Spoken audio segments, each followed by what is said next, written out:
September the 1st, 1939. German troops thrust deep into Poland to win a swift and absolute victory. Barely 20 years earlier, their forefathers had also been on the march, but back into their homeland as a defeated army. In November 1918, after 4 years of World War I, Germany's Emperor, Kaiser Wilhelm II, had been forced to abdicate. His armies were being ground down by a remorseless offensive by British, French, and US troops. His people faced starvation. But already, a dangerous myth was taking root. The German generals and troops claimed that they hadn't been defeated in battle, but betrayed by their own cowardly politicians. Even so, at 11 in the morning on November the 11th, 1918, the 11th hour of the 11th day of the 11th month, World War I came to an end.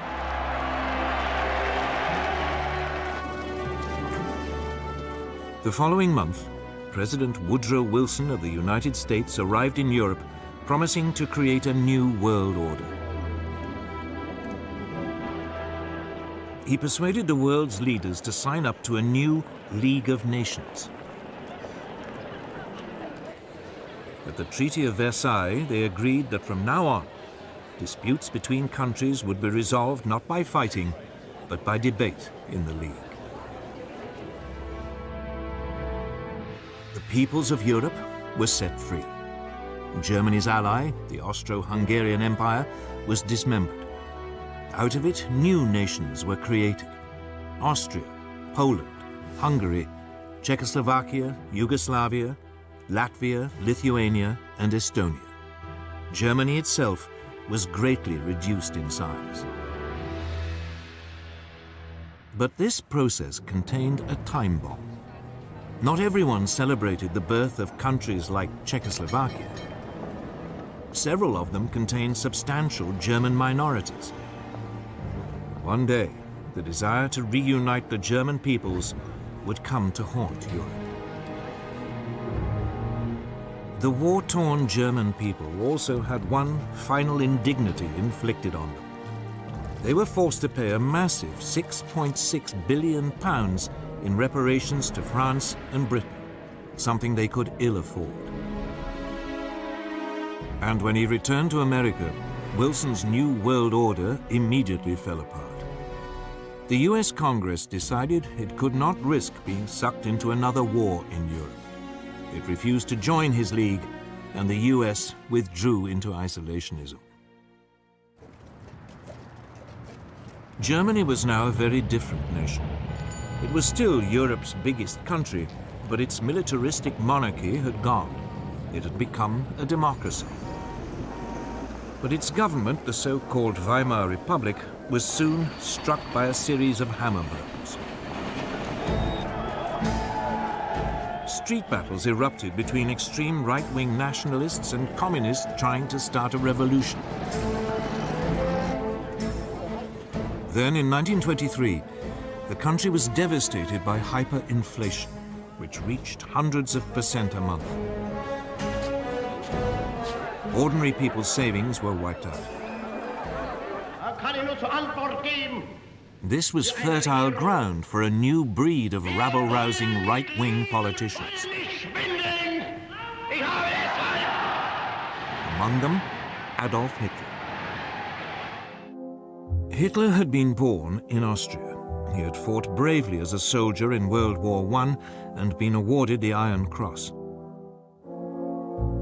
On returning to Germany, he settled in Munich, and his fiery oratory soon enabled him to seize control of the small National Socialist or Nazi Party.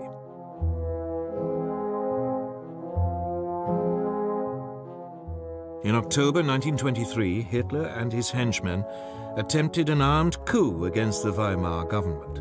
It failed, and he was sentenced to 9 months. In prison, he wrote a book, Mein Kampf, My Struggle, in which he blamed Germany's ills on the Jews and demanded that it rebuild its strength and seek new territories in the East.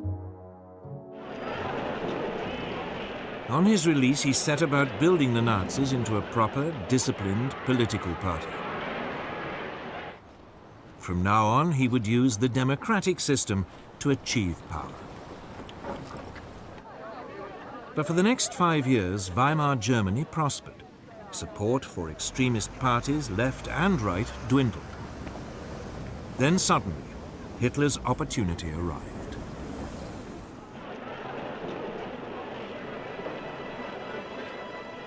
In October 1929, the US stock market crashed. Billions of dollars were lost, and an economic depression swept across the world. Unemployment in Germany soared to over 6 million. Only extremist politicians seemed to offer a solution. Wir haben ein Ziel uns gewählt und verfechten es fanatisch rücksichtslos. Politicians like Hitler. By 1931, his Nazis were a true mass movement. And they had their own brown-shirted thugs, the SA stormtroops, who numbered almost 3 million. In the 1932 elections, the Nazis became the largest party in Germany's parliament, the Reichstag. But Hitler refused to join a coalition, leaving parliament paralyzed. To break the impasse, President Hindenburg made him chancellor in January 1933, head of the government.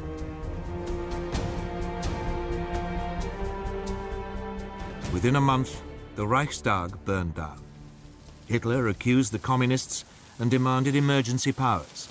He then used them to ban all other political parties. In August 1934, President Hindenburg died.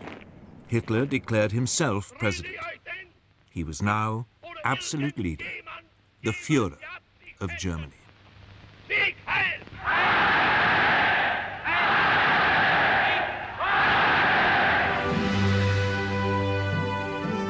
At first, there was little sign of what was to come.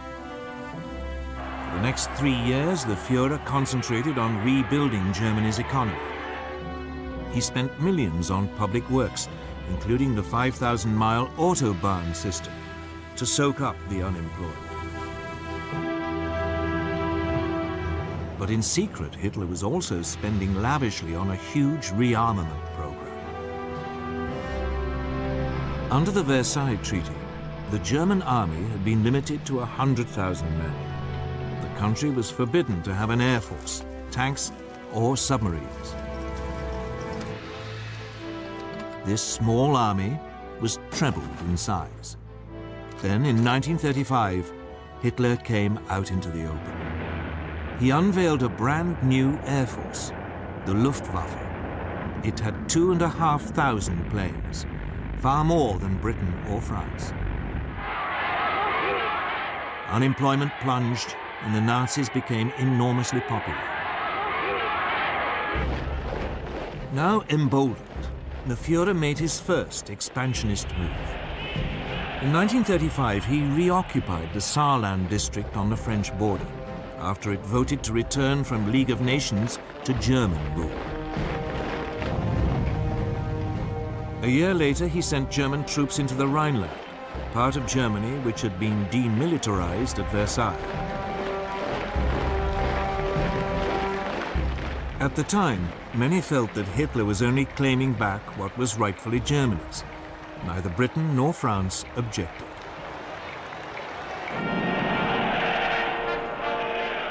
When Berlin hosted the 1936 Olympic Games, the Nazis were seen by many as firm but fair. A government which was restoring the nation's pride and which didn't threaten anyone. Of course, there were signs.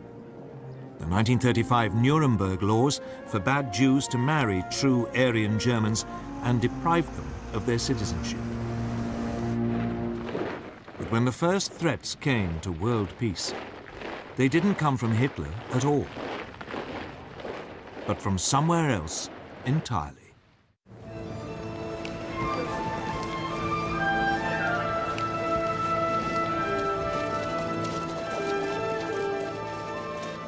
Japan, at the start of the 20th century, was already a military power. It had defeated Russia in a war in 1905, and it had fought alongside the Allies in World War I. After the war, Japan was an acknowledged world power, and it signed up to the League of Nations. But politically, it was a mess of contradictions. Nominally a democracy, the feudal tradition was still strong. Most Japanese revered their emperor as a living god and regarded him as their true leader. And the country faced major economic problems. Its population was exploding. And it had no natural resources to fuel its rapidly expanding industries. Its leaders needed solutions, and they saw them in Chinese Manchuria. Manchuria was a land of rich grain fields, with plenty of coal and minerals. It was a perfect target. Japanese troops were already stationed there. Other possible targets were the colonies ruled by the European powers: Burma, Malaya, and Hong Kong, controlled by Britain, Indochina, ruled by France, and the Dutch East Indies. But at this stage, Japan had to be cautious. It didn't want to rouse the other great power in the Pacific, the United States. For all its anti-imperialist slogans, the US actually ran an unofficial empire in the Pacific. The Philippines, Guam, and several islands were under its direct rule. It undoubtedly had the strength to take on Japan, but since the end of World War I, it had had other distractions.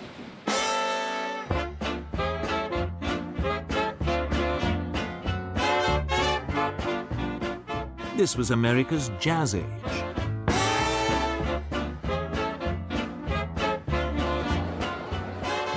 Throughout the 1920s, the nation concentrated on exploiting its vast resources.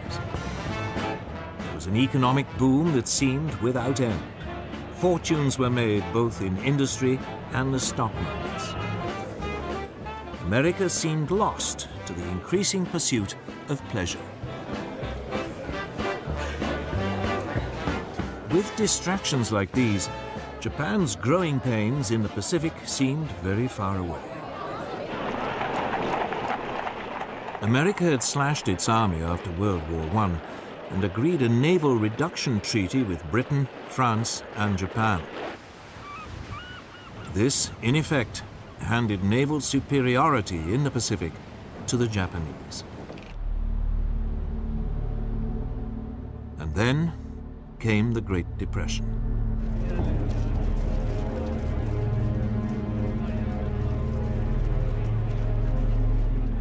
As the economic devastation spread, a quarter of the population lost their jobs. Tens of thousands were made homeless, living in shantytowns.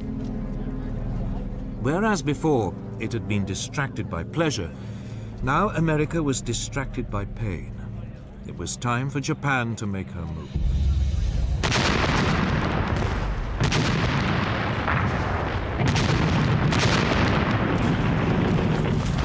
In 1931, without even informing their own elected government, the Japanese forces in Manchuria seized the capital Mukden and then overran the rest of the territory. A puppet state, Manchukuo, was proclaimed under a puppet ruler.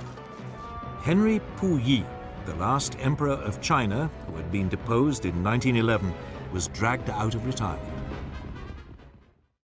Discover the past with exclusive military history documentaries and ad-free podcasts presented by world-renowned historians, all on History Hit. Watch them on your smart TV or on the go with your mobile device. Download the app now to watch everything, from the gripping story of the Band of Brothers to Operation Barbarossa and D-Day. Immerse yourself in the dramatic stories of this remarkable era by signing up via the link in the description. At its headquarters in Geneva, the League of Nations now faced its first great test. Japan was universally condemned. But her response was blunt. Japan, however, finds it impossible to accept the report adopted by the Assembly. The Japanese then just walked out, and the League suddenly realized there was nothing it could do about Manchuria.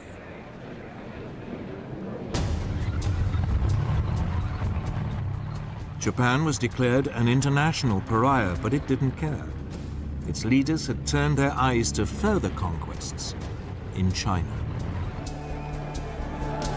These were easy pickings. China was in a state of chaos. The government of Generalissimo Chiang Kai-shek was locked in conflict with the Chinese Communist Party under Mao Zedong. There was civil war.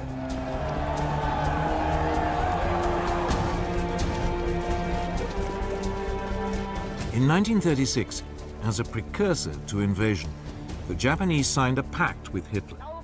The aim was to guard against any attack by Soviet Russia were it to move on China. Then in July 1937, the Japanese provoked an incident with Chinese troops and invaded.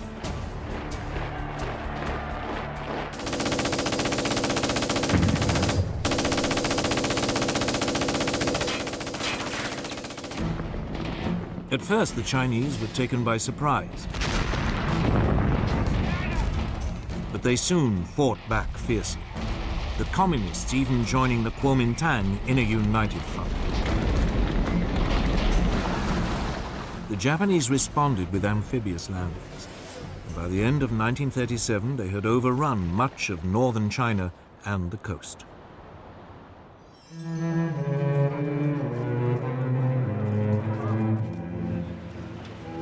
The Japanese fought this war with exceptional brutality, bombing cities indiscriminately. Westerners living in the commercial center, the port of Shanghai, were now evacuated. The city was then besieged for 3 months.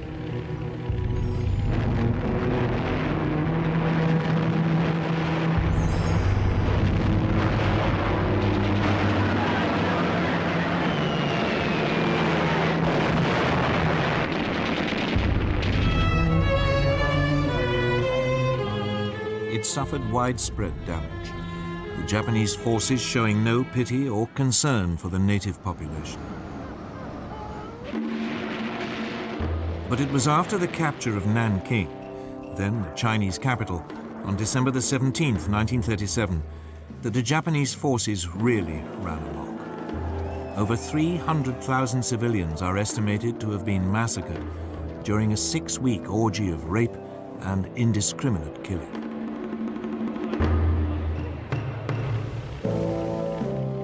The Japanese even attacked British and US warships which had been sent to protect their shipping and trade. The worst incident came on December the 12th, 1937. The American gunboat Panay was sunk by Japanese bombers. 50 crewmen died. Despite this, the Western powers refused to intervene. So the League of Nations could do nothing.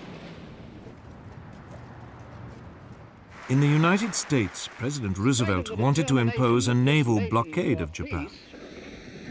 It has become clear that acts and policies of nations in other parts of the world have far-reaching effects on us.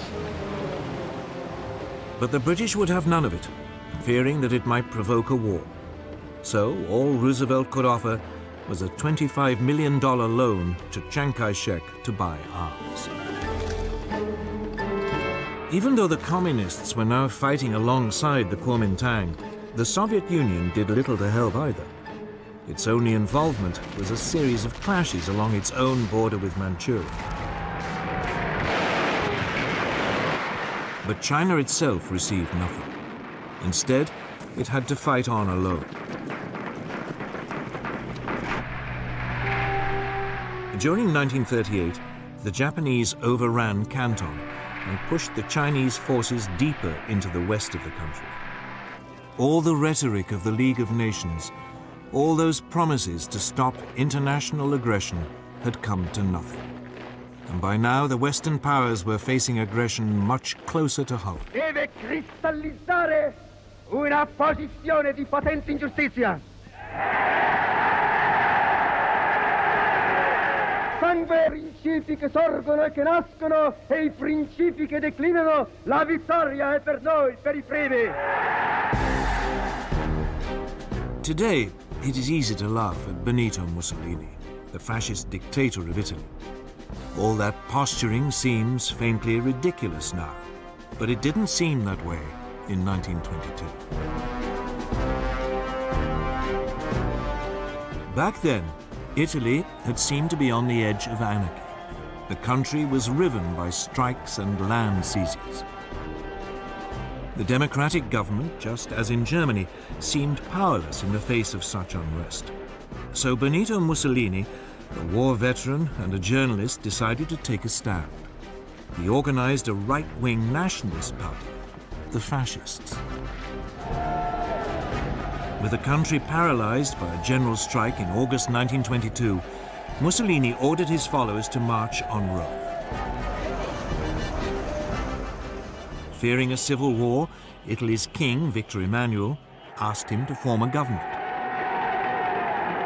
Si realizzassero le premesse necessarie e sufficienti per una collaborazione delle quattro grandi potenze occidentali, Mussolini swiftly stamped out any political opposition and assumed dictatorial powers. deve cristallizzare una posizione di potente ingiustizia. By 1928, his position seemed secure. Parliament was appointed rather than elected, and all power was firmly in the hands of the fascist Grand Council.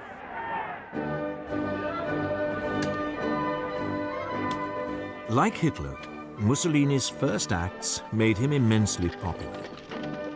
Massive programs of public works provided employment and transformed Italy's infrastructure. Corruption was rooted out and the mafia more or less eliminated. Italy's armed forces were built up, including an advanced modern air force. In the Mediterranean, Mussolini launched a powerful navy, bigger than the combined might of the British and French Mediterranean fleets. When the Great Depression came, Italy seemed to weather it better than most. Mussolini became a source of worldwide inspiration. Political leaders, not least Adolf Hitler in Germany, saw the fascist system as a role model, strong and purposeful, in contrast to the weakness of the democracies in Britain and France. But Mussolini wanted more than adulation. He wanted to recreate the Roman Empire. And he already had a target in mind for his first imperial land grab.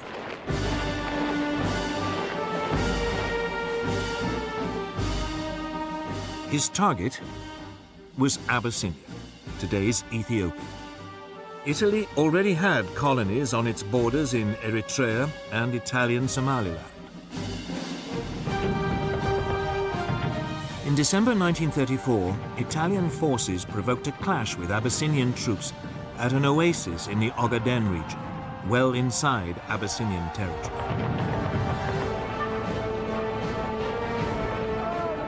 Mussolini then sent reinforcements to Eritrea and Italian Somaliland, demanding that Abyssinia pay reparations. The Emperor of Abyssinia, Haile Selassie, appealed in person to the League of Nations. He called on it to live up to its ideals. Here was a small nation under threat from another member of the League. This was the supreme test. But the League did nothing. Britain's Foreign Minister, Anthony Eden, at least tried to broker a peace deal, but Mussolini would have none of it. In early October 1935, the Italian army invaded from Eritrea and Italian Somaliland. The primitive Abyssinian forces stood little chance against a modern army equipped with artillery and tanks.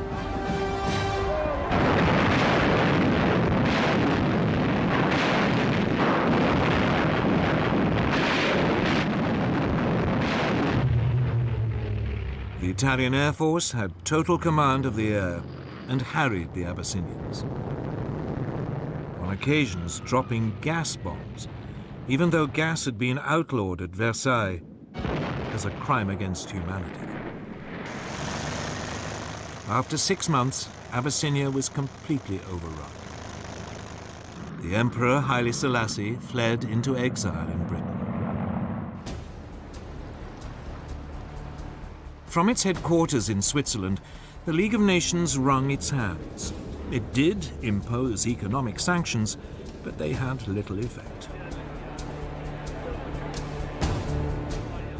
Mussolini's aggression had revealed two things.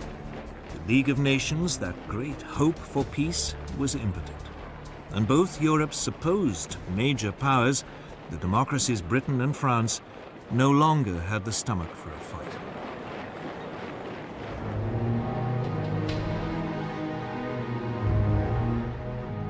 Both Britain and France had been shattered by World War I, and their economies had never really recovered. Both had witnessed waves of strikes and unrest. Both had suffered mass unemployment, even before the Great Depression.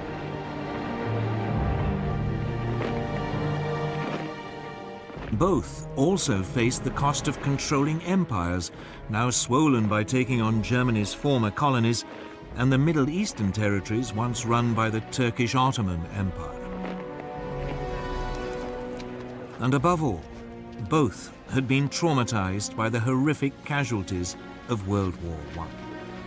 A succession of British leaders, Lloyd George, Ramsay MacDonald, and above all Stanley Baldwin, all resolved to keep Britain out of future conflicts. Despite horrific casualties on the Western Front, Britain had ended World War I with a large and very effective conscript army. This was immediately run down to a small professional force designed to police its sprawling empire. And when the Great Depression struck, any ideas of modernizing the army were abandoned. It meant that Britain went into the run-up to war economically and militarily weak.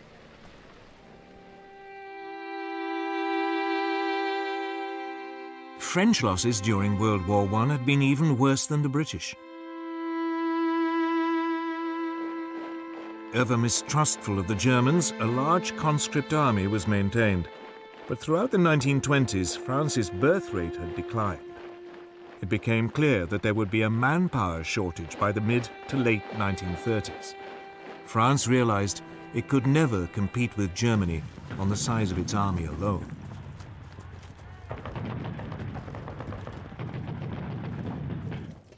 The solution was to adopt an entirely defensive mentality.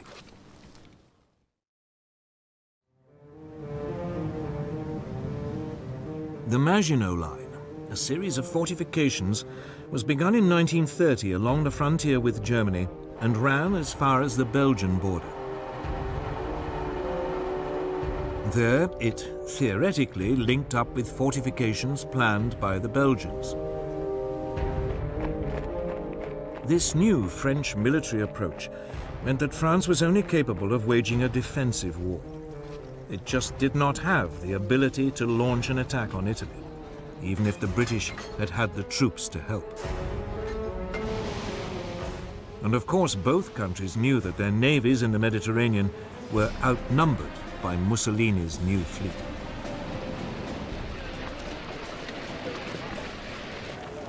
So when Italy conquered Abyssinia, it made sense for both powers to do nothing. It just seemed too remote, too much someone else's problem.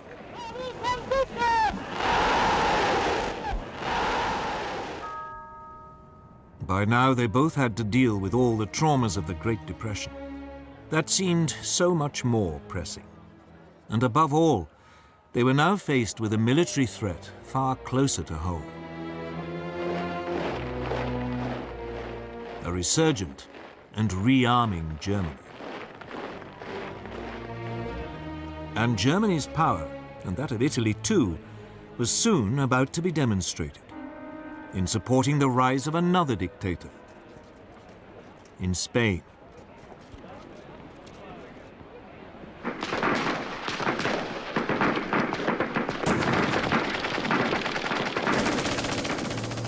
In 1936, civil war erupted in Spain.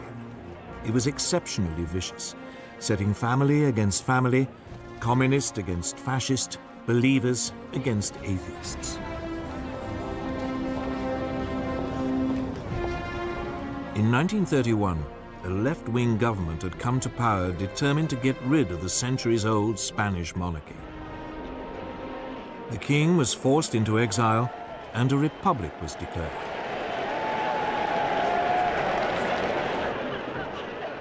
In February 1936, the parties of the left combined in a popular front to take on the forces of the right in a general election.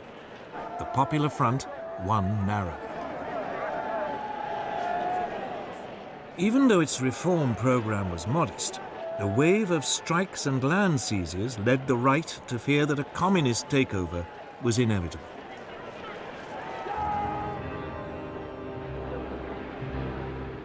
Within the Spanish army, long a bastion of conservative and Catholic thinking, senior officers began to consider the possibility of a coup.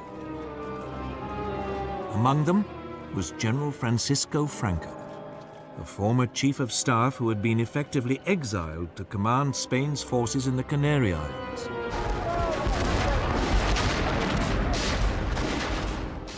On July the 17th, 1936, the units of the army fighting guerrillas in Spain's colony in Morocco mutinied.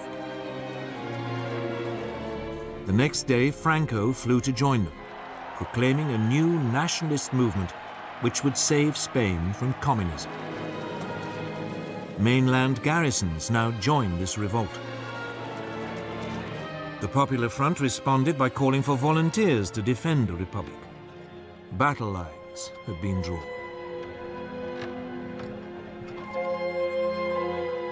At first, Franco faced problems. He and his army were in North Africa, and he had to get across the Straits of Gibraltar back to Spain. So he turned to the one person he thought might help: Adolf Hitler.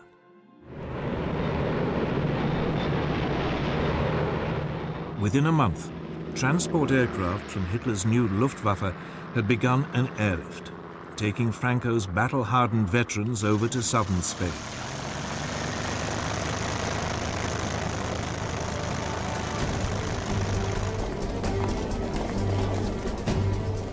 At this stage, the Republic still seemed to have the advantage. The pro-Franco military uprisings in Madrid and Barcelona were quickly crushed, leaving it in control of most of the east of the country. Franco's nationalists were confined largely to the northwest and part of the south.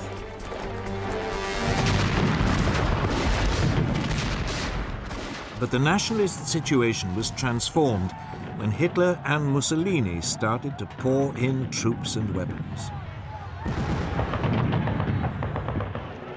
The German dictator seized the opportunity to test his new equipment and expanding armed forces. The first panzer tanks were sent, along with some 12,000 troops. And the Luftwaffe deployed its Condor Legion, with its ultra-modern new bombers and fighters.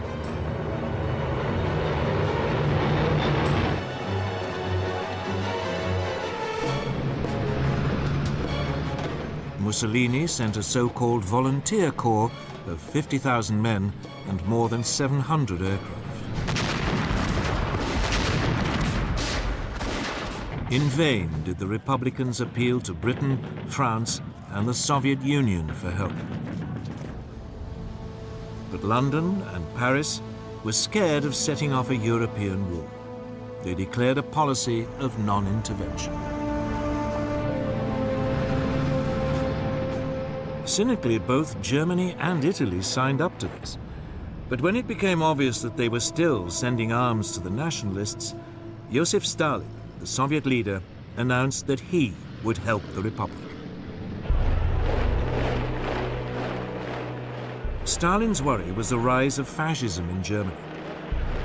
Hitler had made it abundantly clear that he believed communism to be Nazism's ultimate enemy. Stalin saw the Spanish conflict as a way of keeping Germany and Italy occupied while building up the Soviet Union's military strength. About 700 military advisors were sent, along with tanks and fighter aircraft.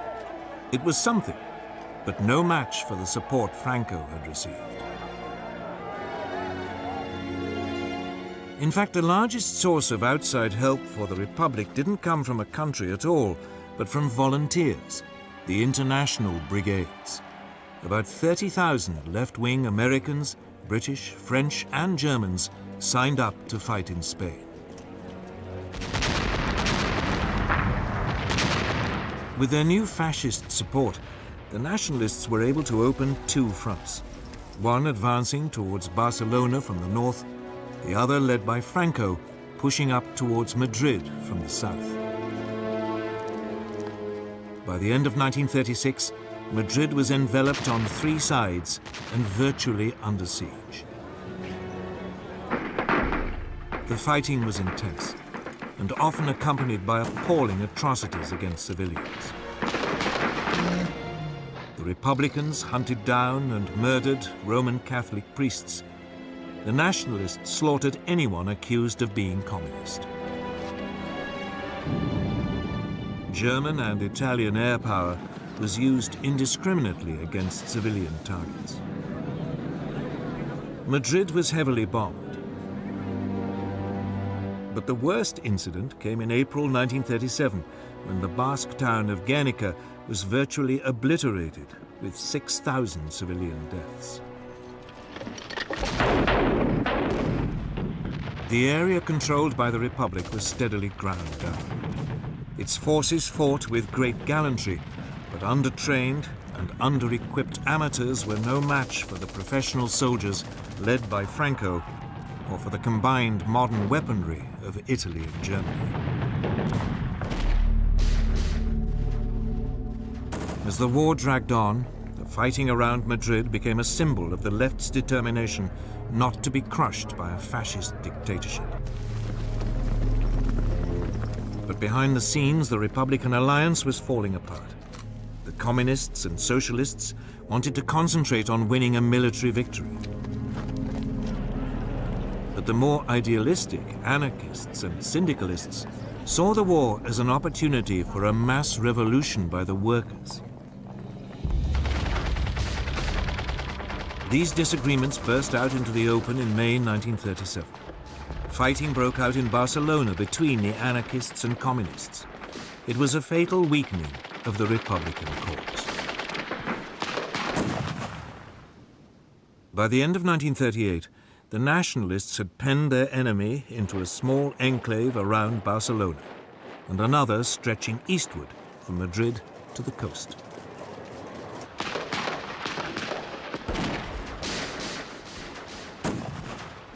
Madrid continued to hold out, but the international brigades were withdrawn. More and more nations began to recognize Franco's government as his forces closed in for the final assault on Madrid.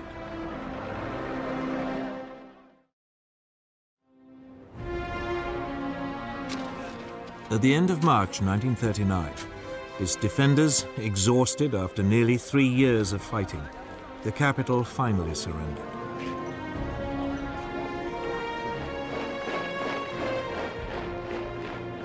A month later, Franco formally declared hostilities at an end.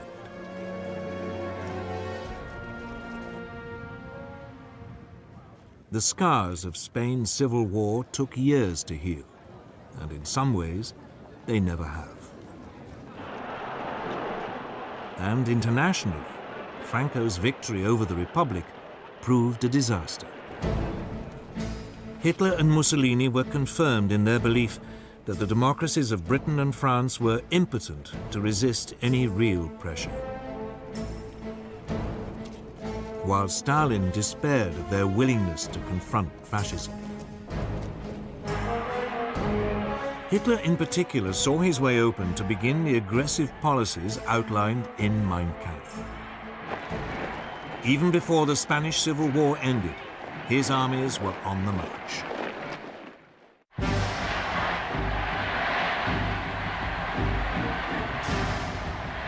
From the moment he became Chancellor of Germany on January the 30th, 1933, Hitler had begun to put his long-term ambitions into action. On February the 3rd, he told his top commanders that his ultimate aim was to conquer territory in the east and ruthlessly Germanize it. They were instructed to prepare for a massive expansion. Although Germany had been forbidden tanks, a secret treaty with the Soviet Union in 1923 had allowed the development of tank designs and experimentation with new mobile armored tactics. Energetic young German officers like Heinz Guderian read the theories of British thinkers like Basil Liddell Hart and Colonel John Fuller. They even watched exercises being carried out by the British during the 1920s on Salisbury Plain. It was from these that they came up with the idea of fast-moving units combining tanks, artillery and infantry that could thrust fast and deep into enemy territory. Hitler adopted their ideas with enthusiasm. The new army was to have 3 panzer divisions. Similarly, the new Air Force, the Luftwaffe, under former World War I fighter ace Hermann Goering, had had a framework to build on. Throughout the years in which its Air Force was officially banned, Germany had kept up its design skills by building civilian machines, and gliding and flying clubs provided a reserve of potential aircraft. Hitler revealed the existence of the Luftwaffe in March 1935. He then announced that the army was to be increased to 300,000 men and conscription was reintroduced. Britain and France protested feebly at this flagrant breach of the Versailles Treaty. But soon they reluctantly and slowly began to rearm.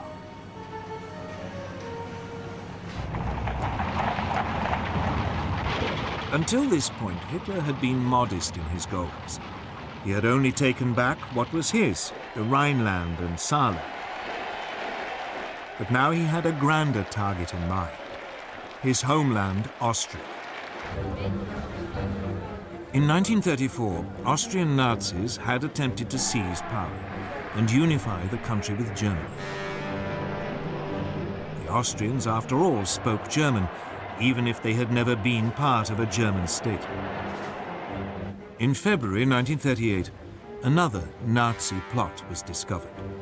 Austrian Chancellor Kurt von Schuschnigg protested to Hitler. Hitler responded by demanding that Austria stop mistreating the Austrian Nazis and unite with Germany. Die Jugend ist uns verschrieben und verfallen mit Leibesfehlen. Schuschnigg promptly called a referendum so that the Austrians could vote on whether to remain independent. But on March the 12th, 1938, the eve of the referendum, Hitler, fearing that it might produce the wrong result, sent in his troops. Complete surprise and an enthusiastic welcome by Nazi sympathizers made it a bloodless invasion. Within hours, Hitler announced Austria's incorporation into the Third Reich. A sovereign nation had, for the first time, been subsumed into a greater Germany. Once again, the Western democracies failed to react. In the summer of 1938, he turned on his next prey, Czechoslovakia.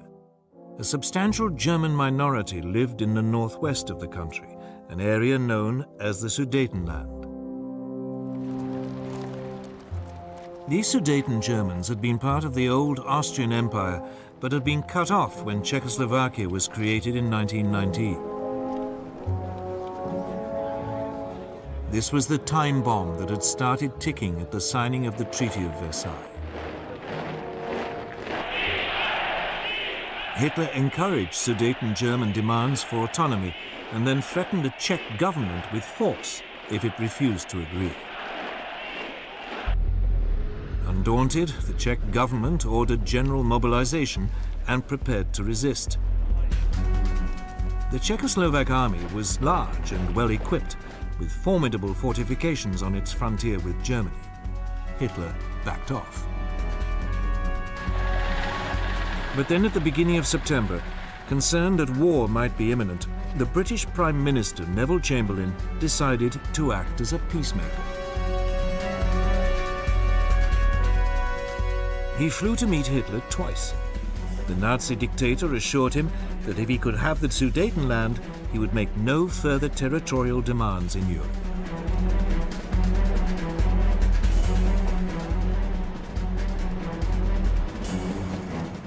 In Munich, on September the 29th, 1938, with Mussolini acting as mediator, France and Britain signed an agreement giving the Sudetenland to Germany in return for a formal declaration by Hitler that he had no more territorial ambitions. Chamberlain flew back to Britain waving the piece of paper which he claimed guarantees peace in our time.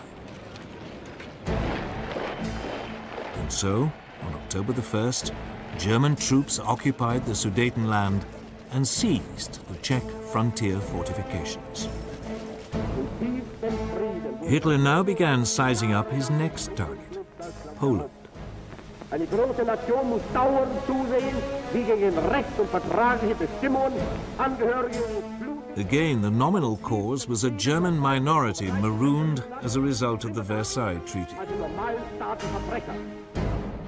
Hitler demanded the return of the port of Danzig to German control, so that East Prussia could be linked up with the rest of Germany. The Poles refused, and Hitler hesitated. He was not quite ready for all-out war, and he had unfinished business with Czechoslovakia. In March 1939, the eastern part of the country, Slovakia, which was ethnically different to the Czech lands, appealed to Hitler for help in achieving greater independence. Hitler summoned the Czechoslovak Prime Minister Emil Hácha to Berlin and browbeat him into putting his country under German protection.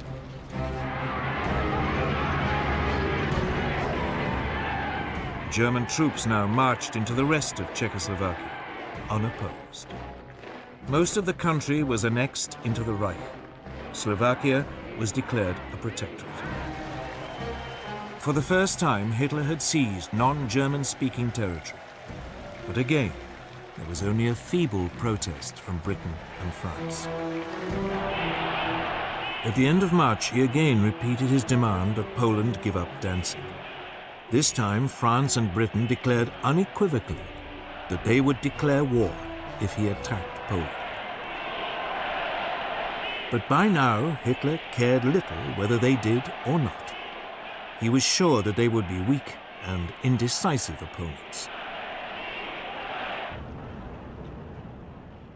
In Russia, Stalin had also become increasingly concerned by Hitler's aggression. In April, Stalin proposed an alliance with Britain and France. But negotiations made little progress. And finally, Stalin despaired, deciding that there was another solution to the German threat. On August the 23rd, the Soviet Union and the Third Reich, who everyone had believed were sworn enemies, announced a non-aggression pact. The agreement secretly specified that Poland would be split between the two countries, and Stalin would have a free hand to take over Estonia, Latvia, and Lithuania. Now free from any Russian threat, Hitler ordered his armed forces to prepare for an immediate invasion. On the evening of August the 31st, the German Wehrmacht prepared for the assault. Its Führer had made the decision which would plunge the world into war.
During the afternoon of August 31st, 1939, German forces made their final preparations for the invasion of Poland. Air crews studied their targets. Tanks moved to their assault positions. Then, in the early hours of September the 1st, German soldiers dressed in Polish uniforms attacked a radio station on the German side of the border, leaving behind some bodies.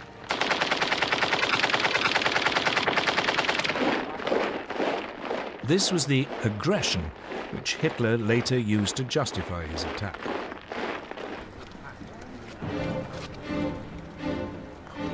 At 8 that morning, German troops pushed aside the Polish frontier barriers and mobile forces raced forward.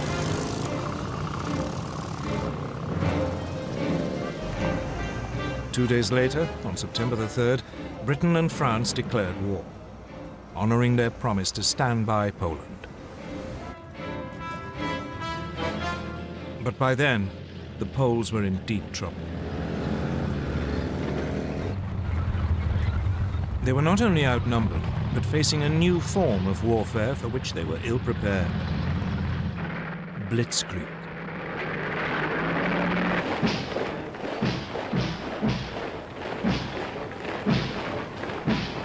In 1939, the German army consisted of 1.5 million men. Its elite were the panzers, tanks, 6 armored divisions and 4 light divisions intended for reconnaissance, a total of 2,400 tanks.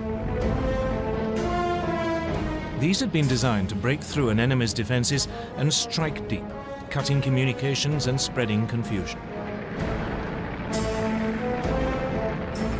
Enemy strong points would be bypassed, left to the following infantry to mop up.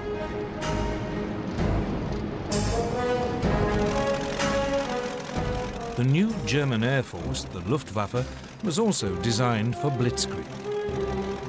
It had 2,500 aircraft lined up against the Poles.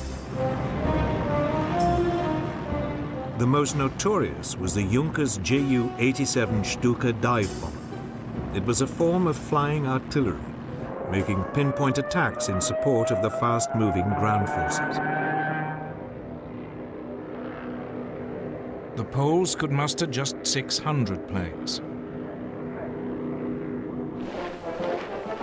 On the ground, it was just as bad. Poland's army was just 500,000 strong. It had only 880 tanks. It even had 11 brigades of cavalry, lances and horses against armor. But it wasn't just numbers that gave the Germans their advantage. They used their panzers in a radically new way, as separate, hard-striking units. The Polish tanks were dispersed to support their infantry. The Poles' task had been made even more difficult by the German takeover of Czechoslovakia. The west of the country, including the capital Warsaw, was now surrounded on 3 sides by German-controlled territory. This geographical advantage was essential to Germany's grand plan. The task of the first thrust of the tanks was to create an initial breakthrough. But actually winning the war depended on deep pincer movements designed to surround and crush the enemy. These would come from Army Group North under General Fedor von Bock. He would launch 2 thrusts from northeast Germany and East Prussia. Army Group South under General Gerd von Rundstedt would launch 2 more from Silesia and Slovakia. The aim would be for the pincers to meet near Warsaw and Brest-Litovsk.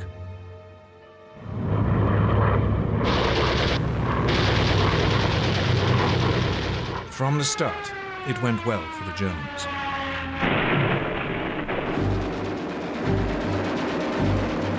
The Polish Air Force was effectively eliminated within the first 2 days.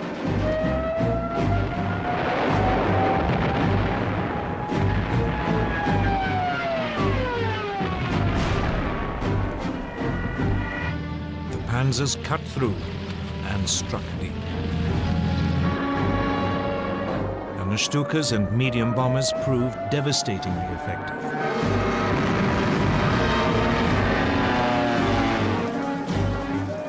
The Poles were sliced apart, pinned into pockets which yielded vast numbers of prisoners.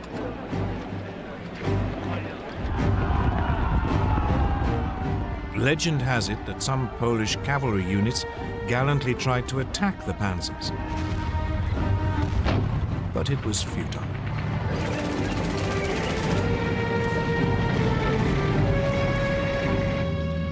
They were just brushed aside. By September the 8th, the inner pincers had met up. German troops were advancing on the outskirts of Warsaw. September the 17th, the outer pincers met at Brest-Litovsk.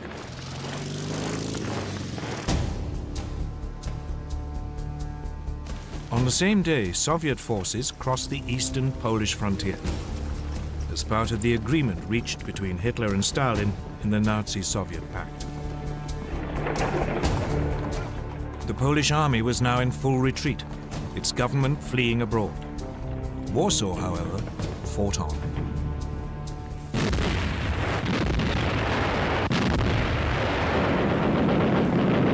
Its defenders rejected a German offer to surrender, so the full fury of the German war machine was turned on it.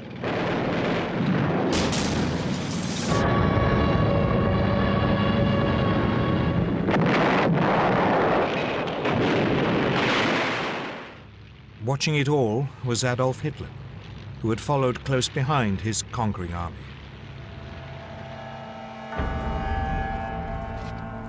On September the 27th, Warsaw surrendered. The next day, the victors carved Poland up according to the Nazi-Soviet pact. The Soviet Union annexed slightly over half the country to the east. Germany took the rest. Both regimes began rounding up anyone who might present a danger in future. Many were murdered. And for the first time, the Germans revealed how they would behave against those peoples in Eastern Europe whom they considered inferior. They sent in the Einsatzgruppen, special SS squads, to round up Jews.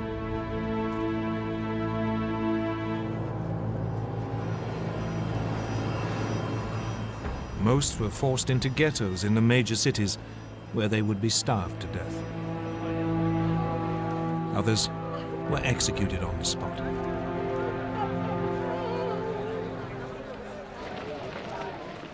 This was not, however, the end of the Polish army.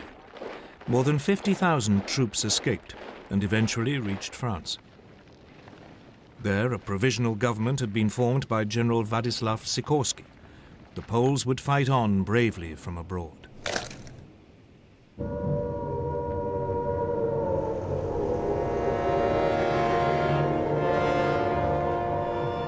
In Britain, the air raid sirens had sounded within minutes of Prime Minister Neville Chamberlain's announcement that hostilities had begun. In fact, despite their politicians' guarantees of Polish sovereignty, Britain and France had done very little to help Poland. As Hitler had gambled, they had no idea what to do once they had actually declared war. Both countries had begun mobilization. Air raid precautions were speeded up. Anti-aircraft guns were placed in major cities. Shelters were erected. Soon, children were being evacuated. Everyone had to carry gas masks, and a blackout was introduced. The British Army began to deploy its 100,000-strong expeditionary force to northern France. French troops did advance a little way inside the German border, but they refused to move beyond the protective cover of artillery range. The initiative was still firmly in Hitler's hands. And he at least knew precisely what he was going to do next.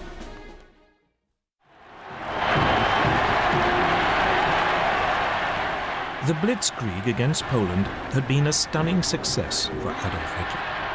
He had subdued an entire country in less than 4 weeks, and he was hungry for more. So he ordered his generals to plan to attack the British and French in November 1939, less than 2 months after the fall of Poland. His general staff was appalled. The bulk of the German army was still out east and had to be moved west. And there had been some serious losses in the Polish campaign. Lessons had to be learned. Polish anti-tank guns had destroyed a division's worth of the lightly armored panzers. A quarter of the aircraft used had been lost. The panzers were too light and unreliable, and they had frequently outrun both their supply columns and the marching infantry. Reluctantly, after furious arguments, Hitler agreed to wait until the following spring.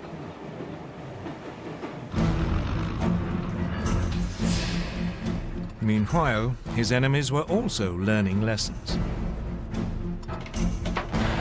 Britain had thought that bombers would be a key weapon in the coming conflict. But when on September the 4th, Britain's Royal Air Force made a daylight raid on German shipping, 7 of the 30 bombers were shot down.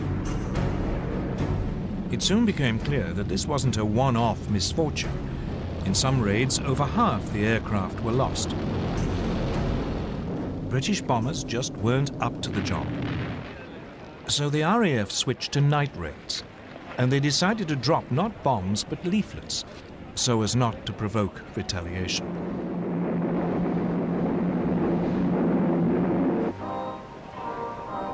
So, with the Blitzkrieg stalled and the air war quiet, the focus now went to the one remaining arena, the sea. Germany's navy was still in the middle of an ambitious building program that wasn't due to finish until 1948. The commander of its submarine arm, Admiral Karl Dönitz, planned to cut Britain's supply routes across the Atlantic.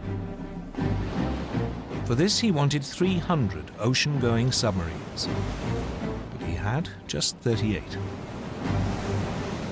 Nevertheless, Dönitz ensured that all available U-boats were at sea on September the 3rd, the first day of the war against Britain.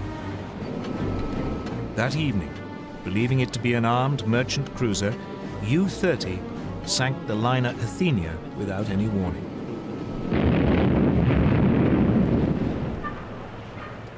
A 112 lives were lost, including 26 American citizens. The Royal Navy dwarfed its German counterpart. It had 12 battleships. Germany had none. It had 5 aircraft carriers, Germany, again, had none. So after the Athenia, Britain declared a total blockade of German ports. But for all its size, the Royal Navy had too few escort vessels. Many merchant ships had to sail alone. And by the end of 1939, more than 100 had been sunk. It quickly became apparent that the British had woefully underestimated the submarine threat. On September the 17th, U-29 sank the British aircraft carrier Courageous.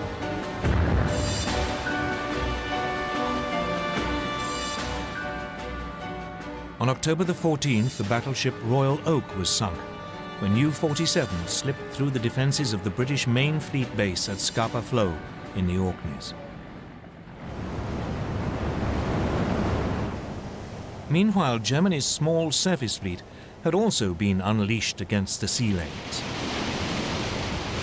In the North Sea, the battle cruisers Scharnhorst and Gneisenau intercepted a convoy on November the 22nd.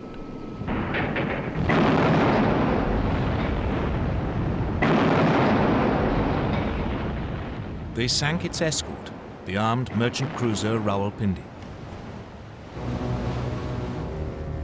But it was the pocket battleship Graf Spee which caused the greatest problems. Designed specifically for commerce raiding, its 11-inch guns could overwhelm any ship fast enough to overtake it, and it had the speed to escape from any battleship. The Graf Spee had slipped away from Germany before hostilities began. Soon it was cutting loose in the South Atlantic and Indian Oceans.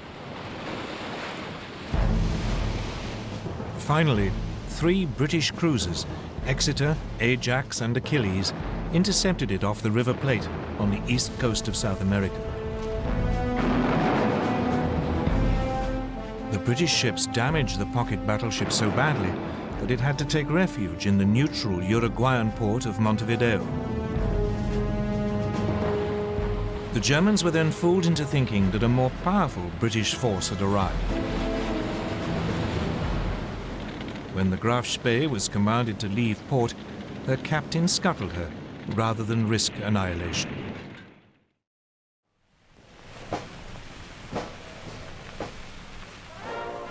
Back home, the Royal Navy crews were feted as heroes. But this was just about the only obvious success enjoyed by the British or French armed forces during the winter of 1939. Though the British did enjoy one secret victory in the technological war, which was to prove vital.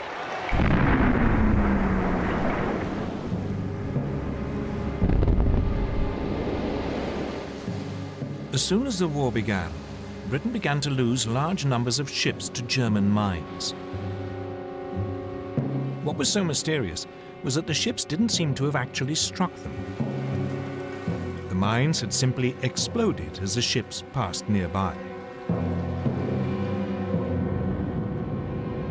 Then, on the night of November the 22nd, 1939, a German plane was spotted dropping a mine at low tide in the Thames estuary. Disarmed and rescued from the mud, the mine was found to be set off by the magnetic signature of a ship passing close by. The solution was to reduce a ship's magnetic signature by hanging a copper cable round the hull and then passing an electric current through it, a process called degaussing. Once degaussing was applied to all ships, the danger from the magnetic mine was massively reduced. But otherwise, as 1940 began, the war was quiet. The two sides did little during the winter except to patrol, train, and try to keep warm, for it was a particularly cold one. An American journalist called it the phony war. For the Germans, it was the Sitzkrieg.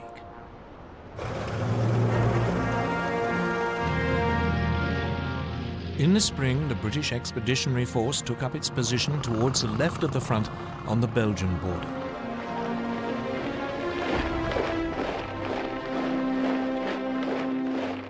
but it was dwarfed by its French ally. France had some 100 divisions along the Belgian and German frontiers or in reserve nearby. This imbalance meant that the British commander, Lord Gort, had to go along with the ideas of the French general Maurice Gamelin. And these were entirely defensive. French hopes were pinned on the massive ramparts of the Maginot Line.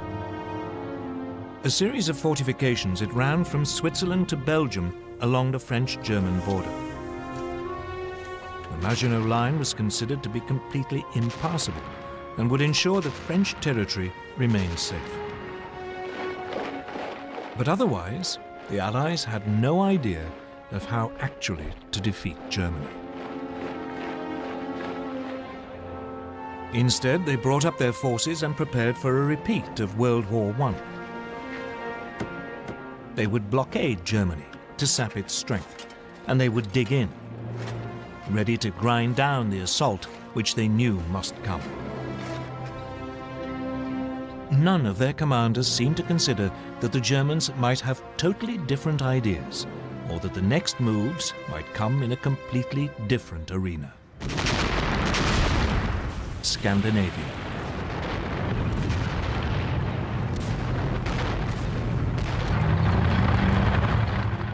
On November the 30th, 1939, a new theater of war was opened up. The Soviet Union invaded its tiny neighbor, Finland. Finland had only achieved independence from the Russians in 1918 and hated them. Soviet dictator Joseph Stalin was convinced that one day the Finns might allow the Germans in to attack Leningrad and the vital Arctic port of Murmansk. The Red Army outnumbered its Finnish opponents by more than 10 to 1. The invasion should have been a walkover. But its leadership had been devastated by Stalin's terrible purges. The Finns were led by General Gustav Mannerheim. He fought back using hit-and-run tactics amid the deep snow, often on skis. The Soviet troops, confused and poorly led, suffered massive losses. Finland's gallant resistance caught the imagination of the British and French. Soon they were planning to send help via Norway and Sweden. The fact that this might suck two neutral countries into the war was ignored.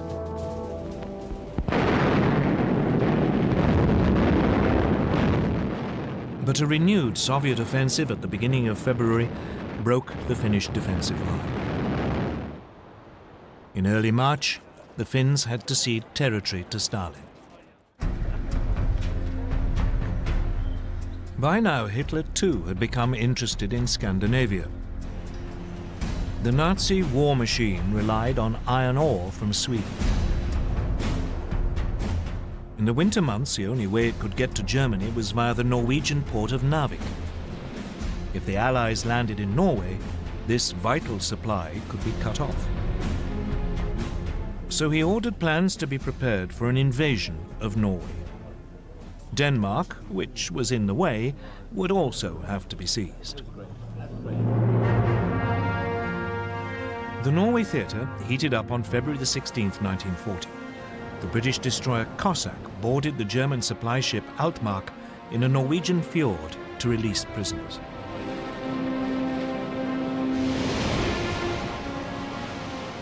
Then, on April the 9th, German troops began landing at 5 ports: Oslo, Kristiansand, Bergen, Trondheim, and Narvik.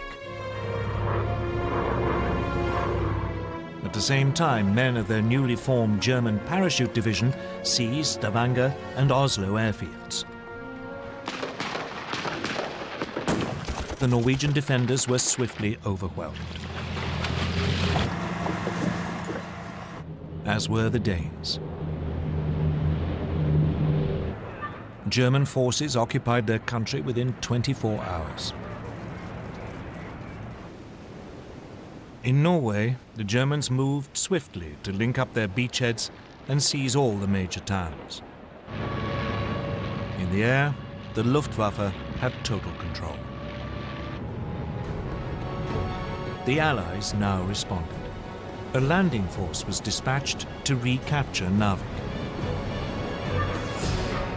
French and Norwegian forces achieved this on May the 28th. But a substantial German force was now approaching. So 6 weeks later, the Allies abandoned Norway to its fate.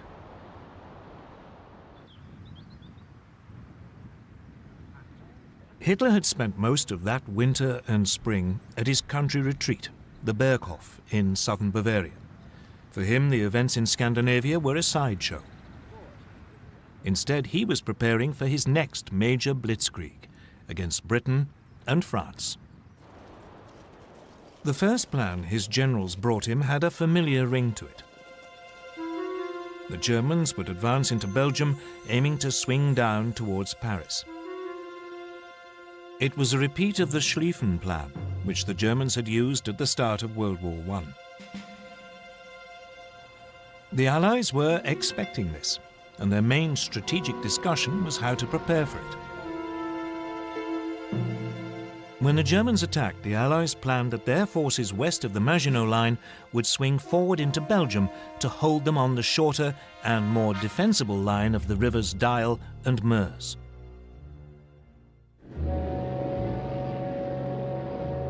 Then, on January the 10th, 1940, a German liaison aircraft lost its way and crashed in Belgium. A copy of the German plan was found. This convinced the Allies that their Dyle plan must be right, and they deployed their troops accordingly. Unfortunately, the same event made the Germans alter their ideas entirely. Chief planner General Erich von Manstein had always thought the original plan unimaginative. He was worried that the German forces would become bogged down, as in World War I, and that his country would lose a long, drawn-out war. So he proposed to Hitler that the main thrust should be made at the point where the Maginot Line ended, and where the Allies were most vulnerable as their Western armies moved forward. Virtually all Germany's panzers would be gathered opposite the Ardennes in southeast Belgium. The Allies considered this hilly and wooded area almost impassable for tanks. It was, therefore, lightly defended. The plan was to drive deep behind the Allied armies, which would have advanced into Belgium. They could then cut them off, and all the forces sitting in the Maginot Line would be bypassed. It was a high-risk strategy. The German armor could become stuck in the forest, but Hitler loved it. So the German forces were redeployed without the Allies knowing. The Allies, meanwhile, prepared for their long defensive war. In addition to the formidable barrier of the Maginot Line, they had a slight advantage both in manpower, some 110 divisions available against 95 German, and in armor, about 3,000 vehicles against 2,700. The French also had the better tanks. Their 32-ton Char Bay had both 75 and 47mm guns. Its disadvantage was that the main gun was mounted in the hull, and so was difficult to aim. The other gun was in a one-man turret, from which the commander had to control the tank as well as man the gun.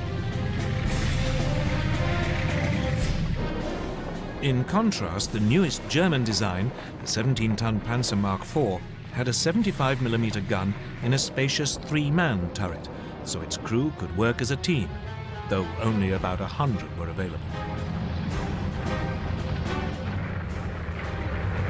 The other main French tanks also had guns which matched those of their German counterparts, but again the French had the one-man turret. The one area where the Germans had a clear advantage was in the air. The Luftwaffe had 2,000 bombers, the Allies just 800. The Luftwaffe had 4,000 fighters, including the ultra-modern Messerschmitt Bf 109. They faced just 2,500, mainly older aircraft.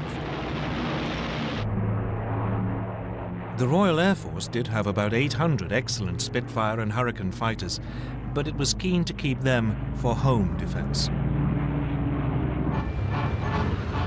But the main difference between the two armies was in philosophy. Everything the Germans did was focused on the possibilities of Blitzkrieg. All their armor was grouped in 10 independent panzer divisions. But the French were preparing for a repeat of the static fighting of World War I.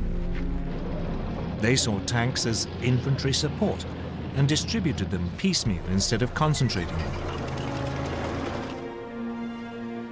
They had noticed the success of Germany's panzers in Poland, so they were assembling 3 armored divisions. But by the start of hostilities, none was fully operational. 2 totally different ways of military thinking were about to go head-to-head. Blitzkrieg against static warfare. The summer of 1940 would soon show which was correct. On May the 10th, 1940, Winston Churchill became Prime Minister of Britain. He couldn't have picked a worse day. That was the day Hitler chose to launch his Blitzkrieg against France and Britain.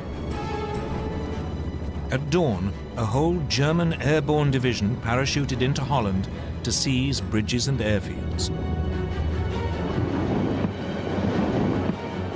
Simultaneously, the massive Belgian fortress of Verdun was assaulted. Paratroop engineers were dropped on top by swooping German gliders. They swiftly silenced its guns. Meanwhile, the Luftwaffe attacked Dutch and Belgian air bases. Then the frontier barriers were pushed aside. And Hitler's Army Group B, under General Fedor von Bock, now drove into Holland and Belgium.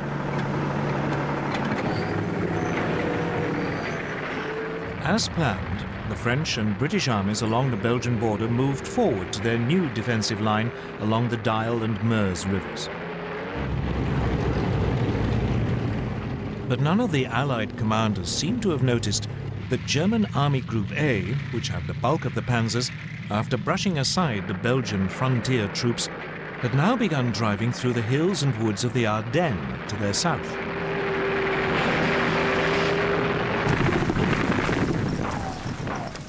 Meanwhile, the Germans were pushing rapidly through Holland.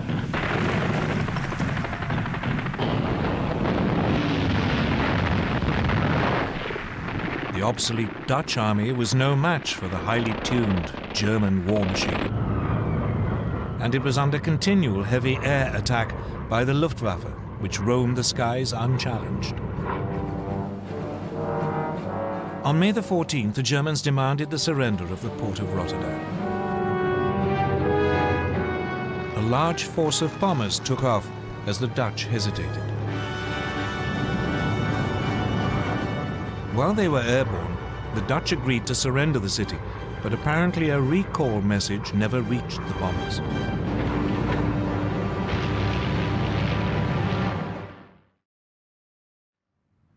Rotterdam was devastated. The Dutch capitulated the next day.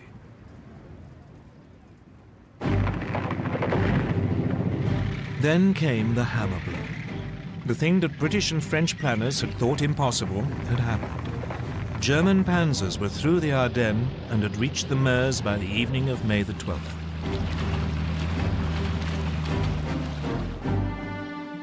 Among the first to arrive at Sedan, well north of the Maginot Line, were the men of the 19th Panzer Corps, commanded by General Heinz Guderian, fresh from the triumphs in Poland. Guderian now showed how Blitzkrieg should be done. He ignored the troops in the Maginot Line, and he didn't wait for his own infantry to catch up. He pushed straight on. The next day, assault troops crossed the River Meuse.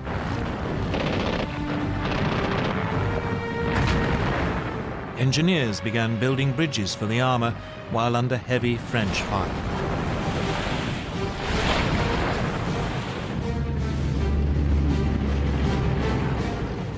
On the 14th, the panzers began crossing. That evening, Guderian's bridgehead was 8 miles deep. The French troops, stuck in the Maginot Line, were too immobile to intervene. Allied bombers made despairing attempts to destroy the German bridges.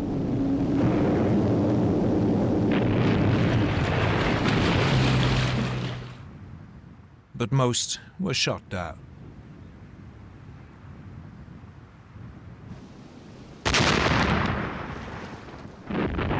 All the while, German artillery pounded the French defenses while the Stukas screamed in.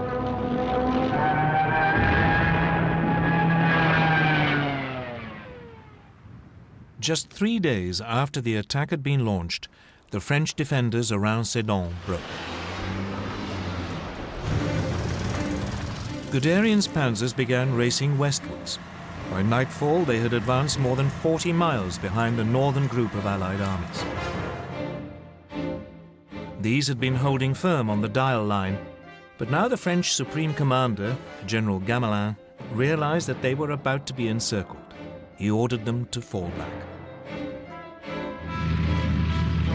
This sudden decision to withdraw bewildered the Allied troops, who had no idea what was going on behind them. As they fell back, they were hindered by a growing flood of refugees clogging the roads. That day, the French Prime Minister Paul Reynaud phoned Churchill. He said, "We are beaten. We have lost the battle." But for all the brilliance of the Blitzkrieg, the Germans were vulnerable. As the panzers raced westwards, they created an ever longer corridor just a few miles wide. The Allies realized that this was open to counterattack. The bulk of the German army was still totally dependent on horsepower or its own feet for transport, so the gap between the rampaging panzers and the follow-up infantry grew with every hour. On May the 17th, Colonel Charles de Gaulle, commander of one of the newly formed French armored divisions, made the first of 2 attempts to cut through the German line near Crécy. But the cumbersome French command system meant that units were sent into battle piecemeal, not in a coordinated thrust.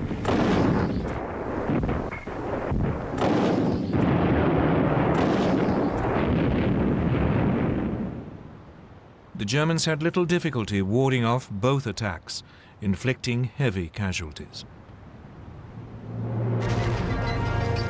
It seemed that nothing could now stop Guderian. He plunged on, further and further into France. By the 19th, his lead units were past Péronne. On the 20th, in an extraordinary 56-mile dash, Amiens had been taken by lunchtime. Abbeville, just 14 miles from the English Channel, was seized by 9 that evening. And at midnight, a battalion of the 2nd Panzer Division reached the coast at Noyelles. The Germans had split the Allied front in 2. Everything now depended on whether they could defend this long, thin corridor, or whether the Allies could successfully counterattack.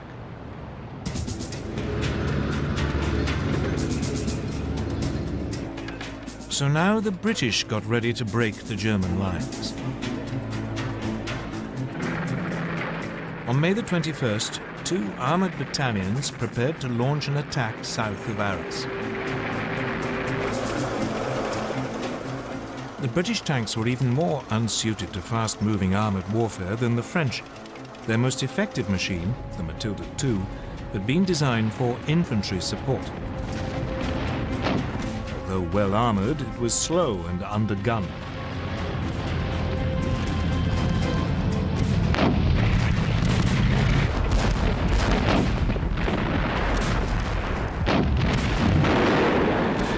The Germans had little trouble in repulsing the attack.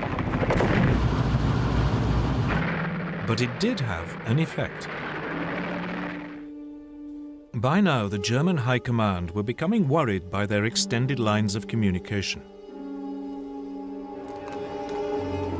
So, for the time being, driving south into the rest of France was put on hold until the infantry had caught up. The priority was to turn north and eliminate the British Expeditionary Force and the French First Army fighting beside it. On May the 22nd, Guderian and the Panzers began their attack to destroy the Allied armies. These were now pulling back to the ports of Boulogne, Calais and Dunkirk, but they were trapped.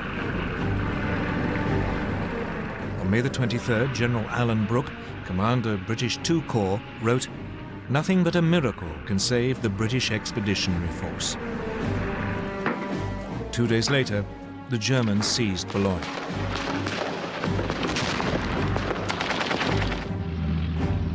It was beginning to look as if even a miracle would be too late. May the 25th, 1940. The situation of the British Expeditionary Force and the French First Army was desperate. The port of Boulogne had been overrun. German troops had isolated Calais. The British were being forced back to the port of Dunkirk. Lord Gort, the British commander, advised his government that the only hope of saving even a fraction of his troops was to organize an evacuation by sea. But as the dive bombers screamed down and the panzers were poised for the final assault, evacuation seemed a forlorn hope. The British anticipated that Dunkirk would be overrun within a day.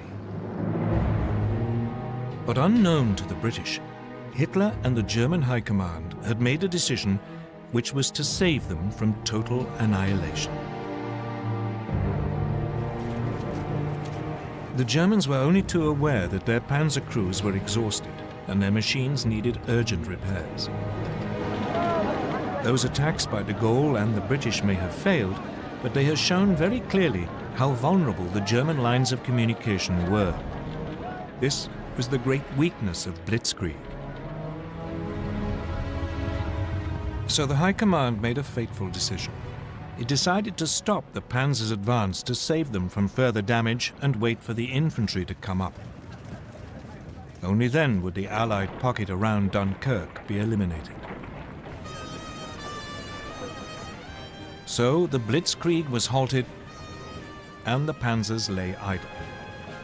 They would not advance for 2 days, just enough to buy the British in particular a little time to prepare. As the tanks waited, the only major action was in Calais. There the British and French garrison refused to surrender. Instead, they had to be overrun in 3 days of bloody hand-to-hand fighting. When the panzers got going again 2 days later on May the 26th, the weather had changed.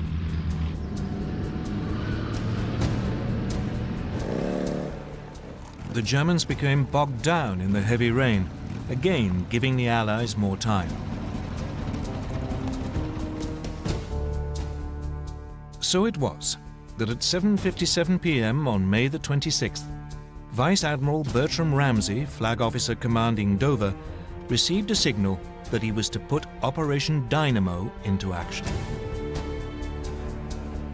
Operation Dynamo was a plan to withdraw the British Expeditionary Force by sea. He had prepared it more in hope than expectation that it could ever be used. The following day, a makeshift fleet of destroyers, tugs and passenger ferries crossed the English Channel. But By the end of the day, less than 8,000 of the over 300,000 troops at Dunkirk had been rescued.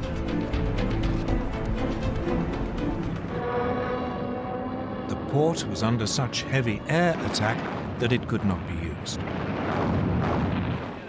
And the ships could not get in close enough to the beaches. So Ramsay now sent out a call for any boats of shallow draft that were over 30 feet long.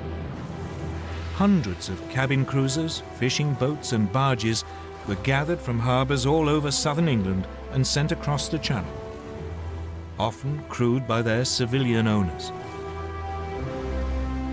The little ships worked on the beaches of Dunkirk, ferrying troops out to the larger boats waiting to take them to safety.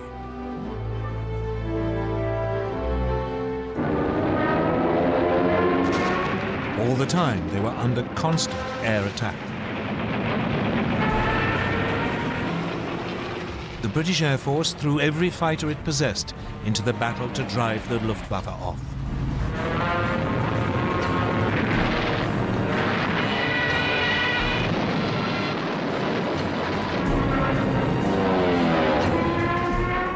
Even so, 7 French and 6 British destroyers were sunk, together with 24 smaller warships.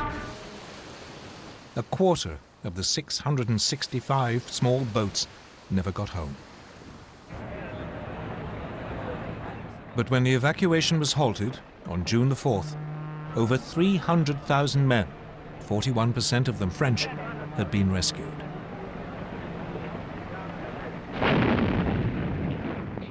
None of this would have been possible without the heroism of the French army. It played a vital role in slowing down the German advance.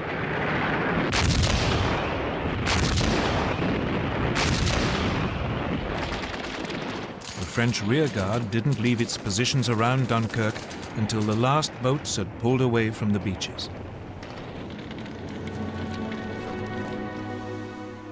One British officer compared them to the last stand of the Spartans at Thermopylae.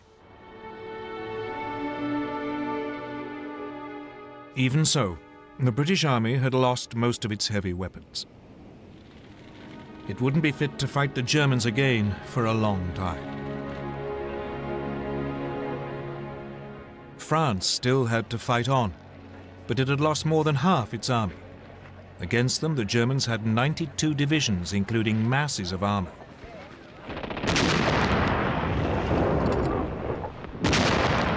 At 4 in the morning of June the 5th, a short bombardment began the final destruction of France.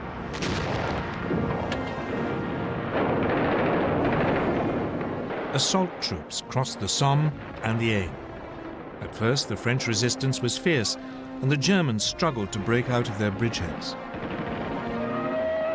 But, once again, the Luftwaffe helped crush the defenses. Soon the panzers were pushing south, and the trickle of surrendering French troops turned into a flood. By the 9th, the panzers had reached the River Seine, and the infantry were only a few hours behind. Once across the river, the Germans fanned out into the interior of the country. On the 14th, the German army marched into Paris.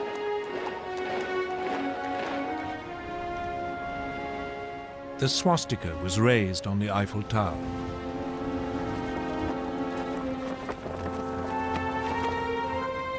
Hitler had secured the prize which had eluded the Kaiser in 1914. The Parisians could only watch in stunned horror. Throughout the period of the French collapse, Winston Churchill paid 5 visits to France, trying to bolster French resistance. On June the 16th, he even offered Paul Reynaud a union with Britain if France stayed in the fight. But it was too late. Reynaud's cabinet rejected the proposal, and the Prime Minister resigned that evening.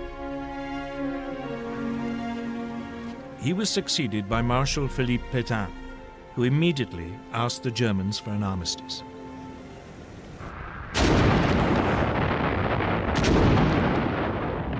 It was only now that the Germans finally began to attack the Maginot Line, which had been left isolated. After a heavy artillery bombardment, the French defenders offered only token resistance before the German troops occupied the forts.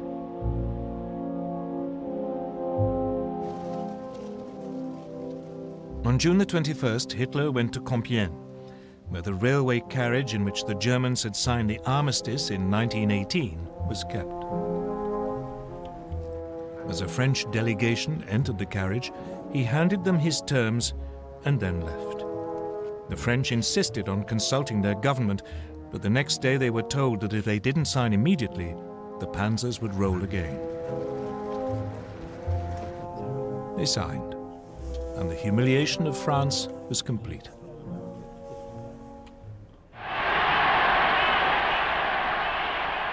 For Hitler, his control of Western Europe seemed absolute. He felt sure that Britain must now seek peace, and that soon he could turn to the next stage of his master plan. But even though the Blitzkrieg had achieved so much so fast, it hadn't won him the war.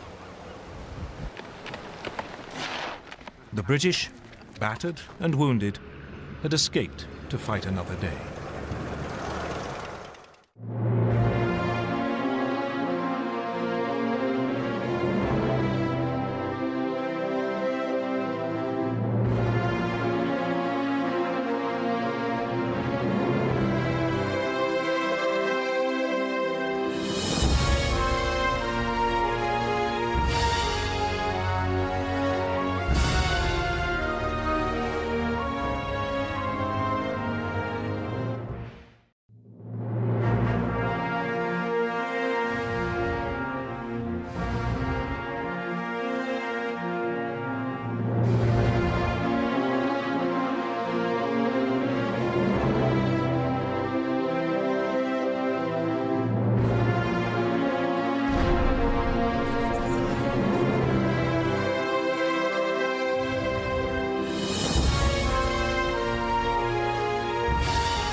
On June the 22nd, 1940, Britain stood alone against the Nazis. France had surrendered, and Prime Minister Winston Churchill could only growl defiance. We shall fight on the beaches, we shall fight on the landing grounds, we shall fight in the fields and in the streets, we shall fight in the hills, we shall never surrender. Britain still had all the resources of its vast empire. Canada, Australia, New Zealand, South Africa, India, and a host of other territories had all been quick to declare war on Germany. But they were thousands of miles away, across the oceans, and their military power could not be brought to bear where it mattered. Britain's situation seemed hopeless, and Hitler had no doubt that Britain would soon try to negotiate a peace. But Churchill quickly showed how determined he was prepared to be in the war against the Nazis.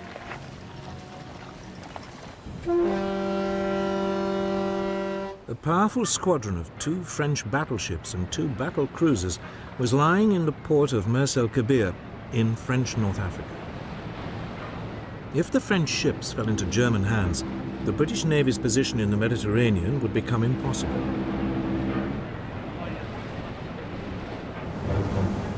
So on July the 3rd, a Royal Navy task force demanded that the French ships either join it or sail to a neutral port to be interned. The French refused. So the British opened fire on their former allies.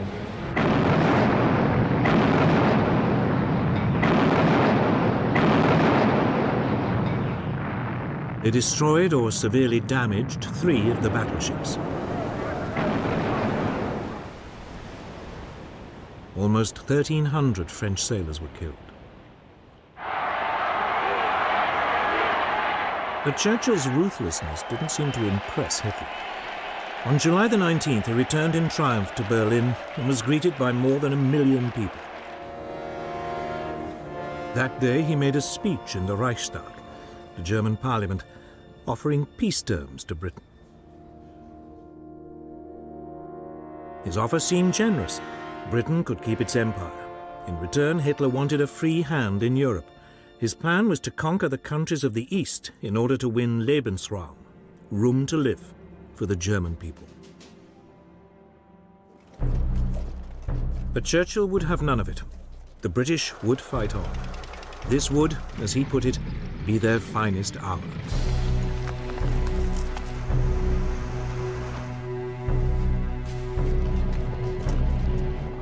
Churchill's defiance was immensely popular.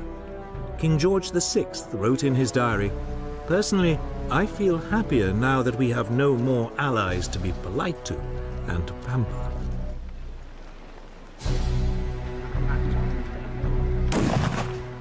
But it was difficult to see how Britain could ever turn the tables and actually win the war. The British Army might have survived Dunkirk, but it had lost almost all its tanks, artillery, and transport in the evacuation. It had just 25 divisions armed mainly with rifles to resist the vast armored columns of the world's most fearsome war machine. So there was little to be done except dig in and wait. Coastal defences were prepared and concrete strongpoints built all across southern England. Signposts on roads were removed to make it harder for any invaders to find their way around. Large open areas were littered with obstacles to deter airborne troops. A volunteer defence force, the Home Guard, was recruited. It was made up of men who were otherwise ineligible to fight, often because of their age.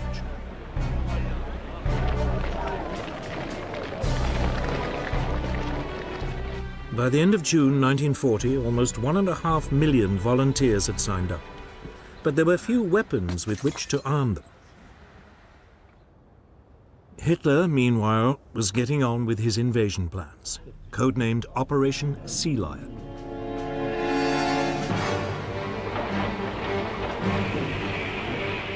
Some 20 divisions would be landed on a broad front along England's south coast.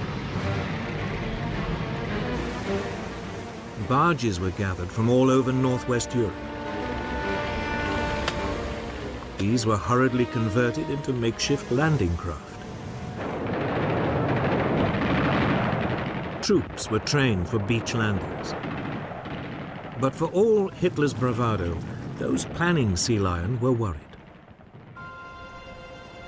Hitler might dismiss the English Channel as just another river to be crossed.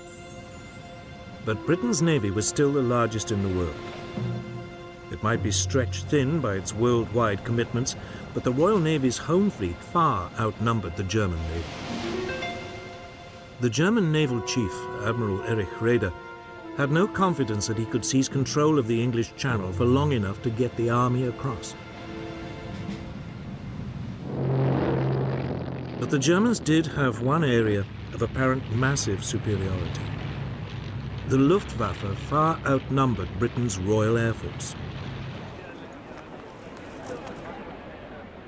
The Luftwaffe's commander, Hermann Göring, had little doubt that he could establish air control over the Channel long enough for Sea Lion to take place.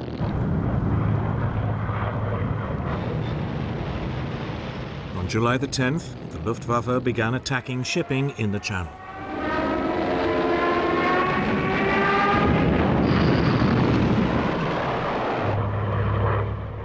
In response, the British had two of the most outstanding of the new breed of single-engine, multi-gun monoplanes.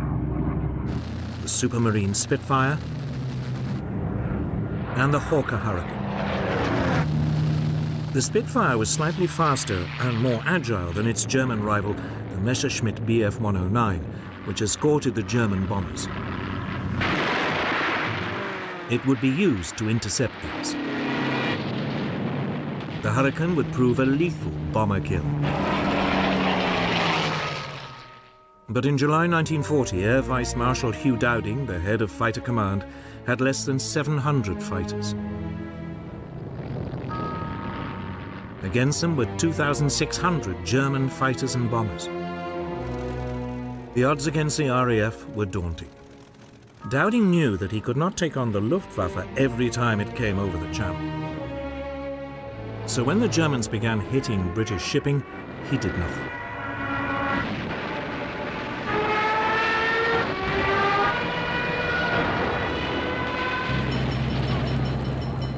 Instead, he would only use the RAF to stop the Luftwaffe from establishing the air supremacy needed for invasion. So he would only take on its big attacks. To help him, the British had one crucial innovation: radar. By the 1930s, scientists in both Britain and Germany knew that objects well beyond human sight could be detected by bouncing radio pulses off them and measuring the time it took for the signals to return. In Britain, a team of scientists led by Robert Watson Watt began developing radar as a means of detecting approaching aircraft at long range. Their work was seized upon by Dowding. He made radar the core of the world's first integrated air defense system.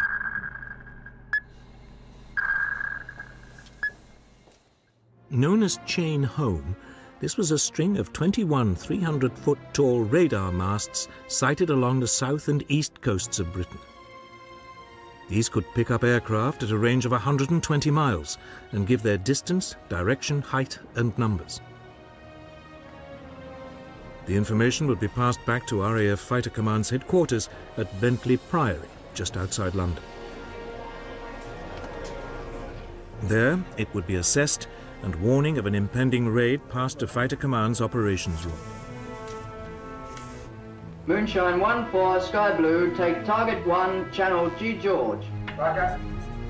Controllers would then alert the nearest RAF airfields and scramble the necessary number of fighters. The question was, would radar make up for Germany's massive superiority in numbers? The stage was now set for what would become known as the Battle of Britain. Since June the 10th, 1940, the German Luftwaffe had been battering British shipping in the English Channel. The Luftwaffe's commander, Reichsmarschall Hermann Göring, was determined to lure the British Air Force into combat. But Britain's Air Chief Marshal Hugh Dowding refused to take the bait. He used his fighters sparingly, knowing that the real battle was still to come.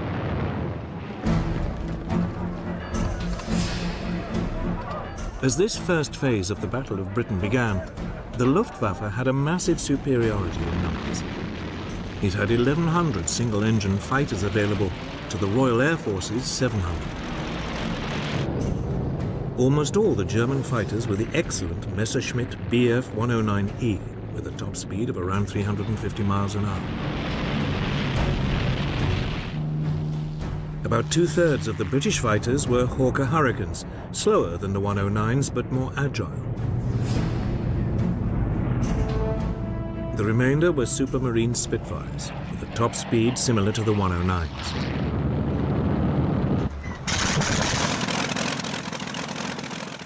For their assault, the Germans had over 1,300 medium bombers, Dornier Do-17s, Heinkel HE-111s, and Junkers Ju-88s, each carrying about 4,000 pounds of bombs.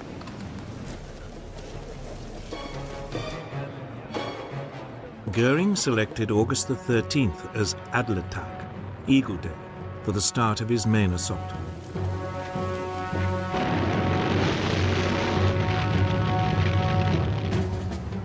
His aim was to destroy RAF fighters in the air and the RAF's airfields and Britain's aircraft factories.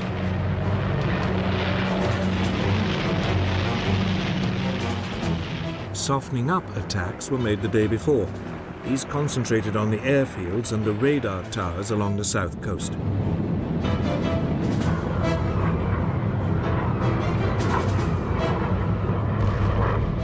One station on the Isle of Wight was put out of action, and several were damaged, but these were working again within hours. Goering did not believe that radar had a significant role to play in the battle, and so these attacks were not repeated. It was a big mistake. At Le Tag dawned cloudy, so the main assault was postponed until the afternoon.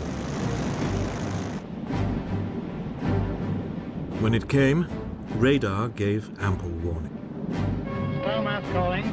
Planes heard 3 miles southwest.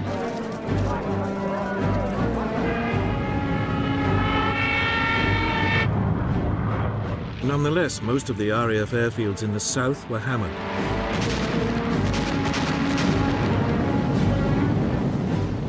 But by the end of the day, none had been put out of action. The Luftwaffe lost 46 aircraft. Britain, just 13.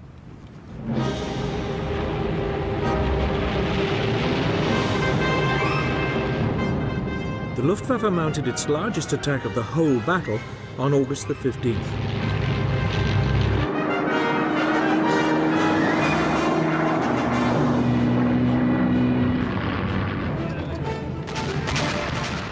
Waves of heavily escorted German bombers forced their way through to the RAF airfields.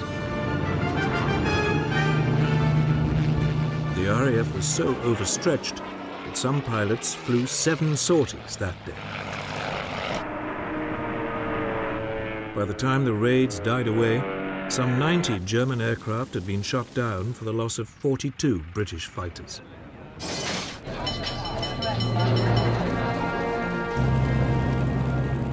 The battle continued with equal ferocity over the next few days.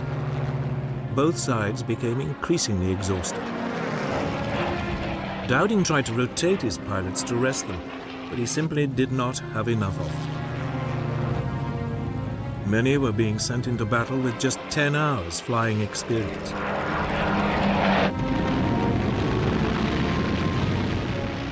The Luftwaffe was suffering too. Its pilots were shocked and increasingly demoralized by the resilience of the British. The RAF fighters always seemed to be waiting for them.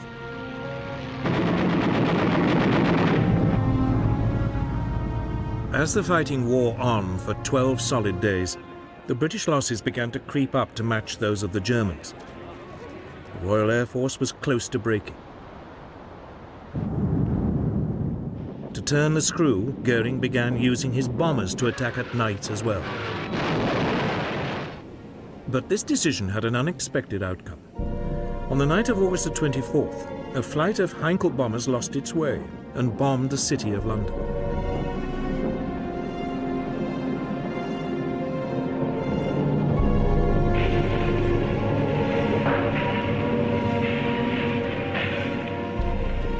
It was the first attack on a non-military target. The next night, 81 British bombers responded by raiding Berlin.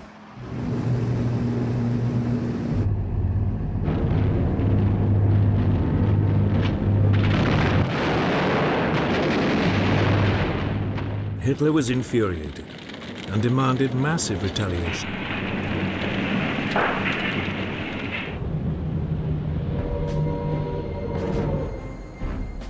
This came on the evening of September the 7th. German bombers attacked the London docks and surrounding areas. More than 450 people died and thousands of homes were destroyed. But in fact, this was Goering's second crucial mistake. By switching from the RAF's airfields just at the moment when it seemed about to break, he gave it the respite it needed. Had Goering continued to attack the airfields, the RAF could not have continued to defend the skies.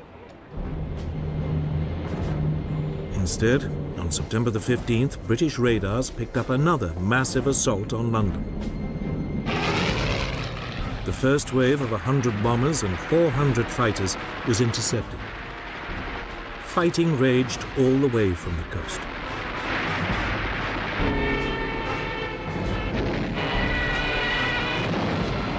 In the afternoon, another fleet of 150 bombers renewed the attack. Winston Churchill was at Fighter Command headquarters that day. After he heard controllers calling in reinforcements from neighboring groups, he asked, "What other reserves have we got?" The reply was, "There are none."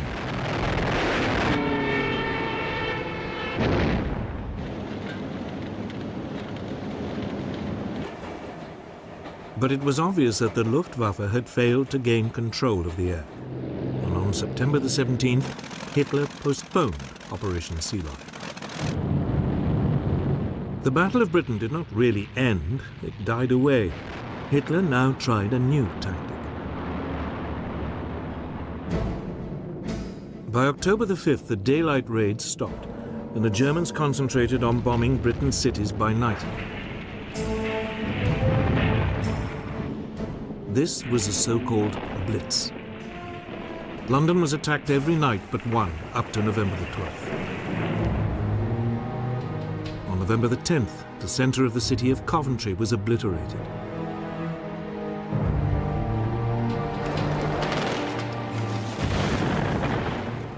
The Blitz continued into 1941, with the last major raid being made on London on the night of May the 10th.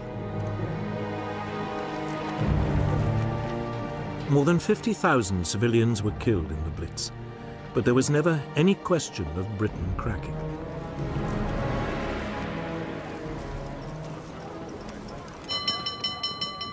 Victory in the Battle of Britain was a moment of huge national relief. Pilots had come from all over the empire to join the RAF, and from countries occupied by the Nazis like Poland and Czechoslovakia. Churchill summed up the nation's gratitude. Never in the field of human conflict was so much owed by so many to so few. But for Hitler, this was no more than an irritating setback. Britain, he was convinced, could never be a serious threat. So he now turned to Eastern Europe. For Britain, there was now a chance to rebuild with a view one day to taking the fight to the enemy. But to do that, Churchill would need help.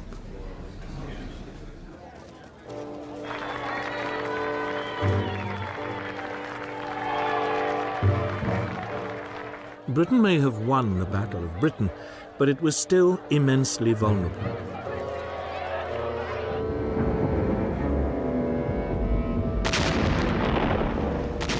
Night after night, its cities were hammered by the Nazis' Blitz.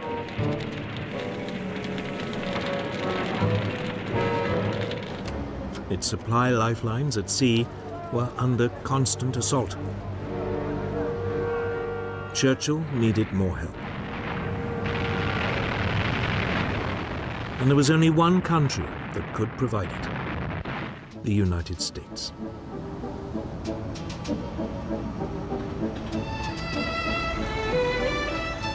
By 1940, the US had recovered from the Great Depression and the economy was booming again. It had immense reserves of manpower and unrivaled industrial strength. But the people of the United States were utterly opposed to becoming involved yet again in Europe's wars. In July 1940, a poll showed that only 8% of them were willing to enter the war. Undeterred, Churchill lobbied the US President, Franklin Delano Roosevelt. Roosevelt had long admired Churchill for his outspokenly anti-Nazi views, and the two men shared an interest in naval affairs. Roosevelt had been Undersecretary for the US Navy in 1917. After he became president, Roosevelt kept in touch with Churchill. The two began a correspondence, Churchill signing himself former naval person. For For all his avuncular image, Roosevelt had no illusions that German aggression would one day suck America into the war. So he began the long job of preparing American public opinion. I am a pacifist, but I believe you and I will act together to protect and to defend our science, our culture, our American freedom, and our civilization. In July 1940, he got approval for a massive expansion of the US Navy, including the building of 6 large battleships and a new class of aircraft carriers. The following month, Congress agreed that the National Guard and other reserves should be called up for 1 year's active duty. And in September, the large expansion of the 150,000-strong US Army was agreed, with a limited number of conscripts being chosen by lottery. The first number drawn by the Secretary of War is serial number 158. That same month, Roosevelt announced a deal under which the US would supply Britain with 50 World War I destroyers in return for 99-year leases on bases in Newfoundland and the Caribbean. The British Navy, desperate for more escorts to fight the U-boats, began taking them over within days of the deal being signed. The clearest sign that Roosevelt was slowly winning the argument came in the November 1940 presidential election, when he convincingly defeated the isolationist Wendell Willkie with 27 million votes to 22 million.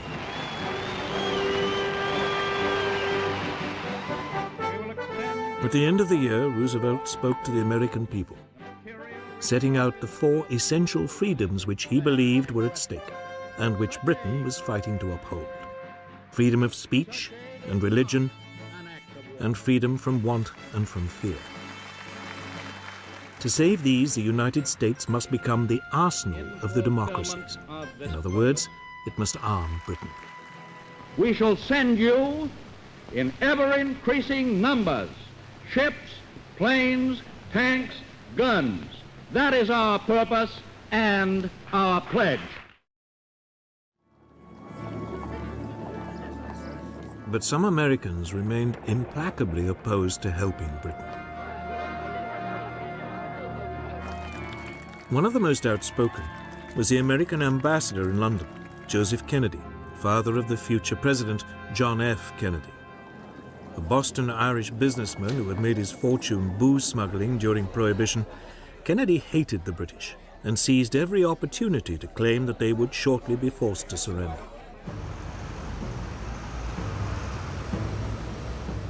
However, Kennedy's virulence was counterbalanced by the growing admiration many Americans felt for the bravery shown by the British people during the Blitz.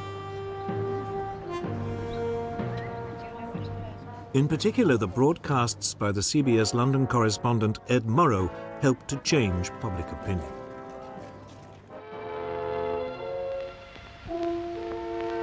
This is London. I remember the evening of Sunday, December 29th. It was just like any other winter evening. The first bombers were over London at about 6:30.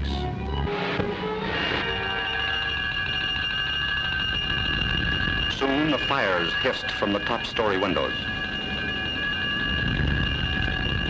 Hitler once boasted, "I will rub out their cities." This is what he meant.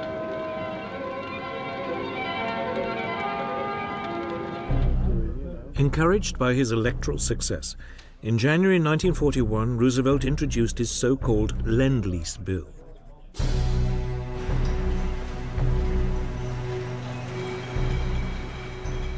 The United States would supply weapons and war material to Britain and China, which was still struggling desperately against the invading Japanese. Payment would be delayed.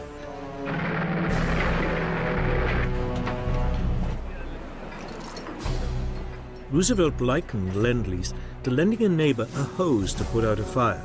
He would worry about the payback later. Roosevelt was also being canny.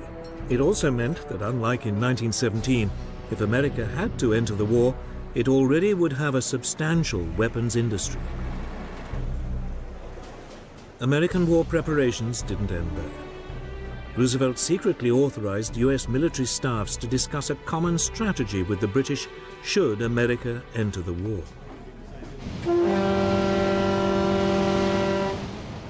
By April 1941, he felt confident enough to take another step to help Britain at sea. He greatly extended the Pan-American Security Zone, the area within which US warships would protect US merchant vessels.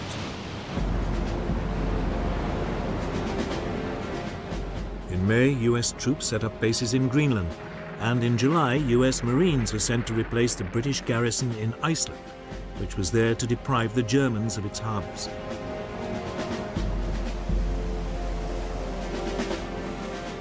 The US Navy also began providing limited convoy escorts, particularly for US ships carrying Lend-Lease materials.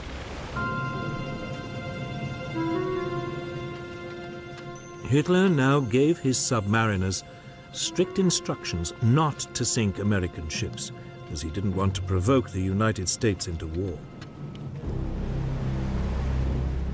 But inevitably, there were clashes. On September the 4th, 1941, a British aircraft attacked a German submarine. Thinking that the strike had come from the nearby US destroyer Greer, the U-boat fired a torpedo at it. The Greer responded with depth charges, and there was a running battle which lasted 3 hours.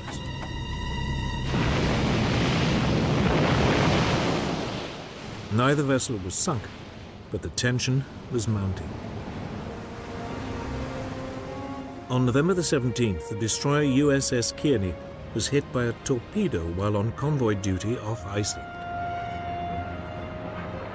The U-boat commander claimed it was an accident. He'd been firing at a British ship and Kearney had got in the way.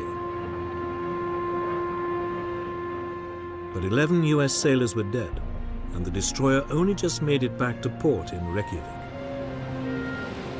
Roosevelt protested, and the US press was outraged. However, the American public remained resolutely opposed to going to war.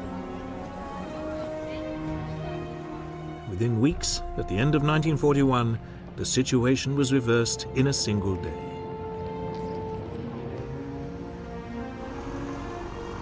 But in the meantime, Britain would have to fight on alone.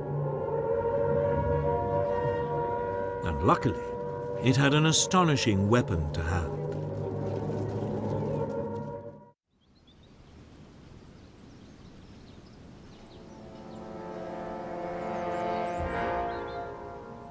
It looks like just another mansion in the English countryside, a bit run down. But Bletchley Park once contained a secret that fundamentally affected the course of World War II. Because it was at Bletchley that Britain worked out how to read Germany's most secret codes. Since the mid-1930s, all the German armed forces and intelligence departments had adopted a standard machine for encoding their messages. The cipher machine E, better known as Enigma. It was developed in the early 1920s as a handy tool for businessmen to keep commercial messages secret. It was powered by a battery, and its encoded messages were transmitted in Morse code to be decoded on a second Enigma machine at the receiving end. The critical element of the machine was 3 rotors, which could be set to scramble the message in a way which could only be unscrambled by another machine with the same settings. The rotors could be replaced and set differently. As a result, each letter typed could come up in any one of 150 million ways. Given the almost infinite number of settings, it was not surprising that the Germans remained convinced throughout the war that Enigma was uncrackable.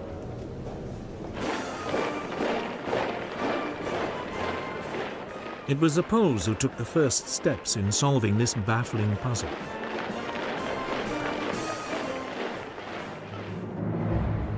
They knew of the existence of the Enigma machine and assembled a team of top mathematicians to crack it. Marian Rejewski, Jerzy Rojicki, and Henry Zygalski.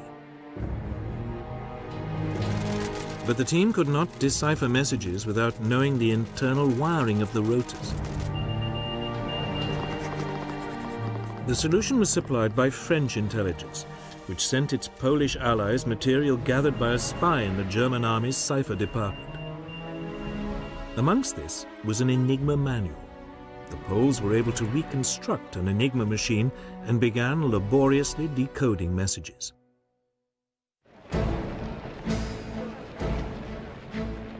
By July 1939, Hitler was sounding increasingly threatening towards Poland.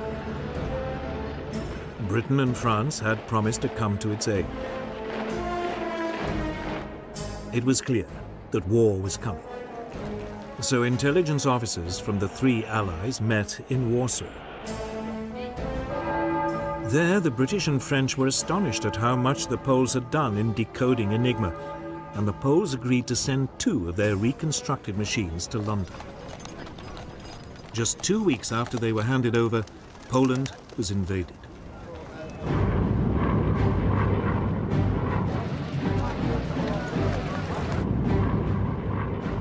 By the time Poland fell to the Germans, the Polish cryptographers had destroyed all evidence of their work on Enigma. Some were captured and tortured, but none revealed what they'd been up to.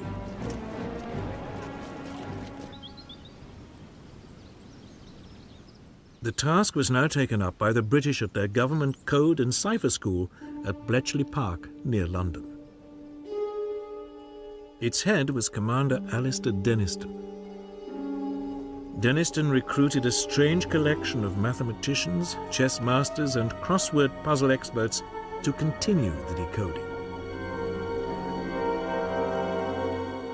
Among these experts was Alan Turing, a Cambridge Don.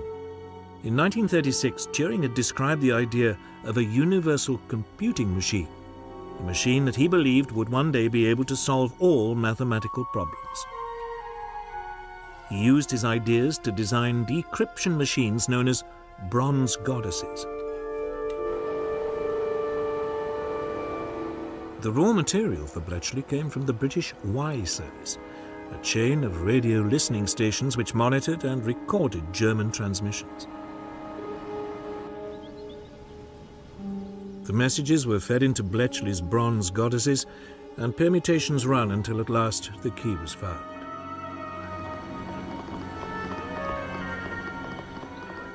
Once a message had been decrypted, it was translated, analyzed, and passed on to the appropriate authority. From the moment he became Prime Minister and learned of Bletchley's work, Winston Churchill understood its extraordinary importance. He referred to Bletchley's output as his ultra-secret information, and ultra became its code name. The distribution of ultra was tightly controlled. Senior commanders were shown only that information which directly concerned their operations. The need to keep the source of the intelligence secret was so great that Churchill insisted that no action could be taken on the basis of ultra material unless a cover plan had been developed to convince the Germans that the intelligence must have come from another source.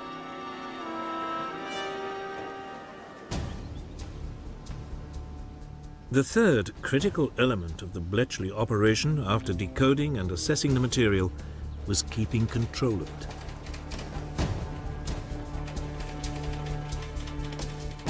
Often ultra revealed vital information about German plans and actions. News of forthcoming attacks and other intelligence was filed away in a massive card index system. This was constantly mined for answers to questions great and small. By the end of the war, Bletchley was decoding much of the German traffic almost as fast as it was being sent. It was jokingly said that it would have been quicker for a German commander to ring Bletchley to get his orders. It was at sea that the Allies first became aware of how vital information from Ultra could be. An early example of its potential came on June the 8th, 1940. The British aircraft carrier Glorious was covering the convoys withdrawing Allied troops from Norway when Bletchley decoded signals showing the German battlecruisers Scharnhorst and Gneisenau were approaching its position. A warning was passed to Royal Navy headquarters, but unaware of how accurate the information was likely to be, this chose not to pass it on.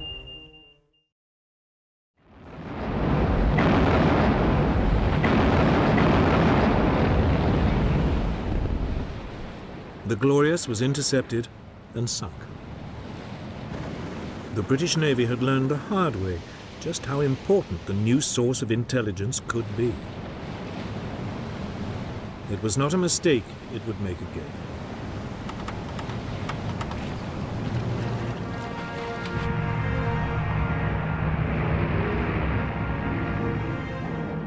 Bletchley also performed a critical role in the build-up to the Battle of Britain.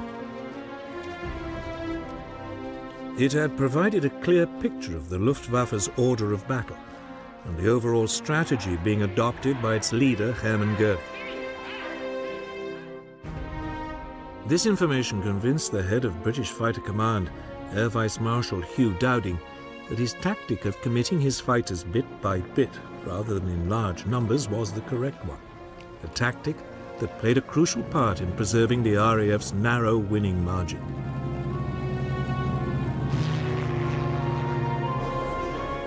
As Britain continued its lonely fight into 1941, it had at last found a way of fighting back. Bletchley Park was ready for action. The major breakthroughs had been made, the systems for exploiting them put in place and well tested. In the coming years, Ultra and the work of Bletchley Park would prove vital to the Allied successes. But as the Battle of Britain and the Blitz ground on, these were still a long way off. Churchill still needed more immediate results. And by early 1941, he thought that he had at last found a way to get them.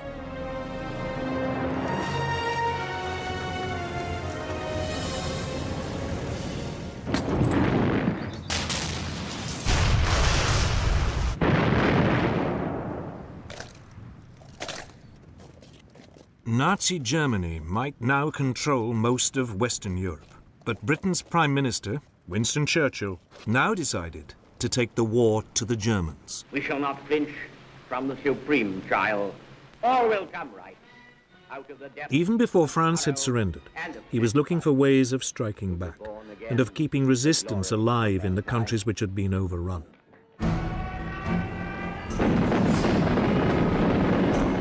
Just as the last troops were being taken off the beaches of Dunkirk, Churchill was already planning ahead. He wrote to his chiefs of staff demanding the formation of raiding forces which could attack the coasts of occupied Europe. Within a few days, a call for volunteers had been circulated to create a force of 5,000 men. They were to be called commandos, after the highly mobile Boer units which had fought the British for 3 years in South Africa at the turn of the century. 10 commando units, each of 500 men, were set up. They began practicing attacks from the sea.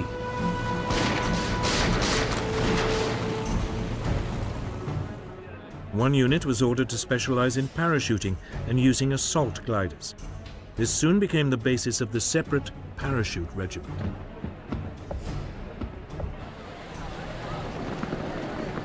Admiral Sir Roger Keyes was appointed Director of Combined Operations. Churchill instructed him to prepare to mount 3 major raids as soon as the threat of an invasion of Britain had passed. One of Keyes' first tasks was to develop ships which could land his new troops. 3 cross-channel ferries were converted so as to carry landing craft.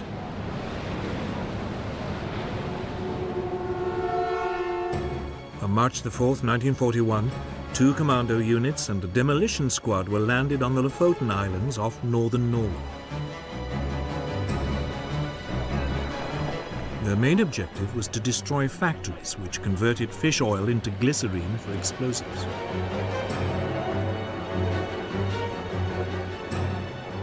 The commandos achieved total surprise and landed without a shot being fired. A German armed trawler in the harbour was seized. They quickly destroyed the factories and the fish oil tanks.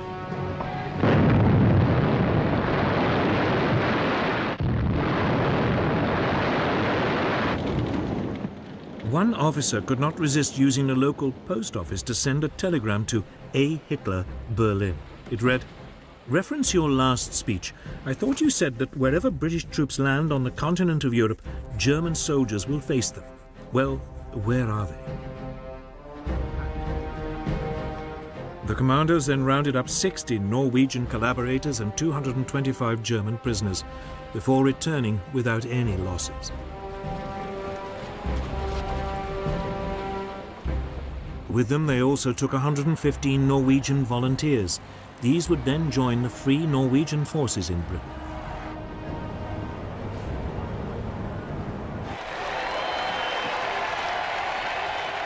The Lofoten raid was an enormous public relations success and a huge boost for British morale. But its most important result was one which could not be publicized: the capture of a set of rotors for an Enigma machine. Although the machine had been thrown overboard from the armed trawler, its crew forgot the spares. They were to give invaluable help to the cryptographers of Bletchley Park in breaking the German naval codes.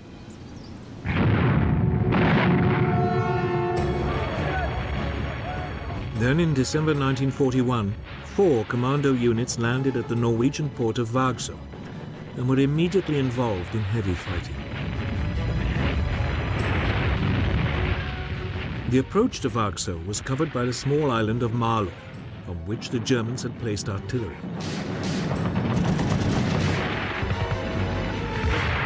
This was quickly overrun, but across the water in Vagsø, the fighting was intense.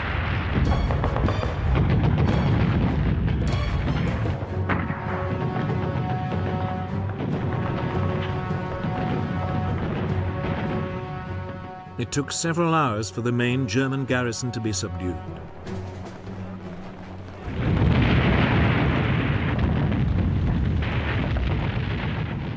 The commandos then blew up several factories and sank 8 ships before withdrawing. These raids convinced Hitler that sooner or later the British would attempt to retake Norway. So for the remaining 4 years of the war, he kept some 250,000 troops there. Troops which might have proved vital on other fronts. But effective as they were, commando raids were not enough to stop the Nazis. Churchill needed other ways to hurt them, so he focused on the resistance movements in the occupied countries.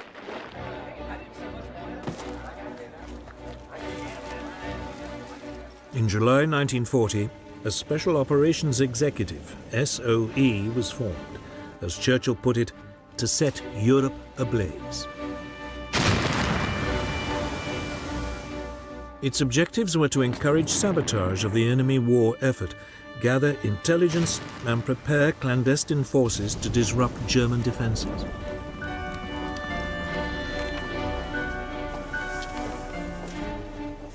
The bulk of SOE's activities centered on France. Soon agents were recruited in Britain to build up and coordinate the French resistance networks. Radio operators and couriers were also trained to support them.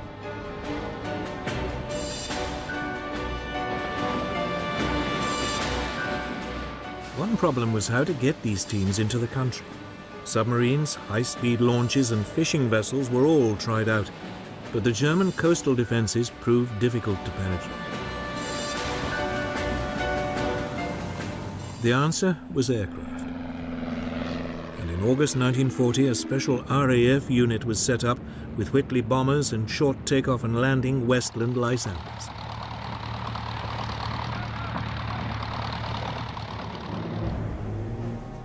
Agents and equipment were either parachuted in from the bombers or flown in and brought out by the Lysanders.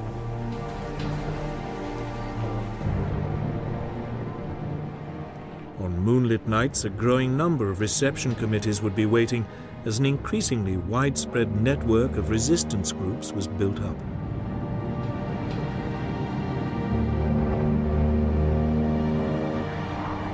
But all the while, they were hunted by an increasingly sophisticated German counter-espionage system. This used direction-finding equipment to locate hidden radios and double agents to infiltrate networks. The work of SOE agents was desperately perilous, and their life expectancy short. The slightest lapse in concentration might betray them to the Gestapo. Many suffered torture and death.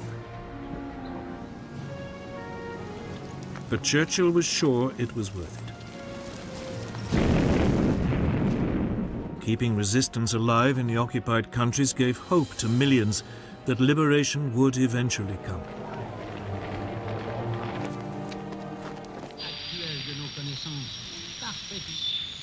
The British Broadcasting Corporation, the BBC, was also enlisted to raise the hopes of those living under German rule. It broadcast the news in all the languages of the occupied countries. The German penalty for listening to these bulletins was death. But people tuned in regardless. The BBC also played a crucial role in transmitting coded messages to resistance groups. These always came after the 9 o'clock news. Message très important pour le chef de Gaël. Attention, il va pleuvoir bougrement ce soir. For the peoples of occupied Europe, the prospect of liberation might only be a distant dream, but in the middle of 1941 it suddenly became more likely. For by then, Britain was no longer alone in fighting Nazism. It had gained a massive ally, but it wasn't America, which Churchill had assiduously been courting. It was the Soviet Union.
Können glücklich sein zu wissen, dass diese Zukunft restlos uns gehört.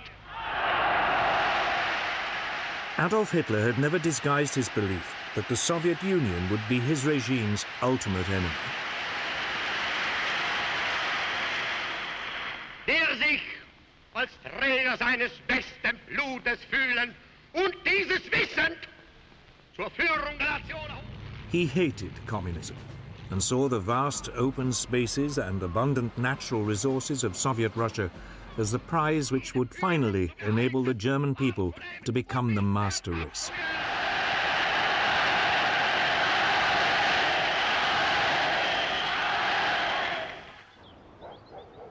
Throughout the early months of 1941, as he stayed at the Berghof, his country retreat in the Bavarian Alps, Hitler planned his greatest gamble.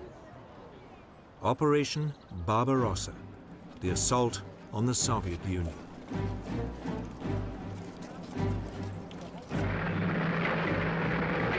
Steadily, his armies were redeployed to the east and re-equipped for what would be their greatest challenge.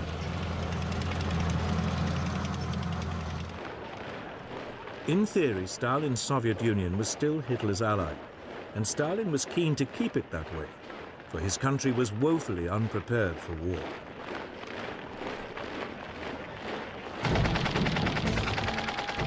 The mighty Red Army, once the largest and most technologically advanced in the world, had been devastated by Stalin's purges in the late 1930s. Some 3/4 of its senior officers had been shot or imprisoned. Despite appearances, there had been a catastrophic collapse in morale and efficiency.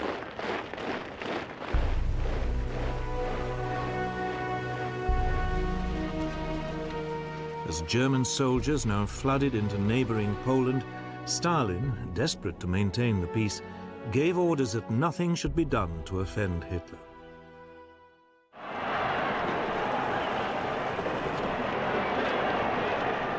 But Hitler had one other task to perform before he could push on to Russia. He needed to secure his southern flank. Romania, Bulgaria, and Hungary were Germany's firm allies. But in March 1941, a Yugoslav government sympathetic to Germany was overthrown by pro-British forces.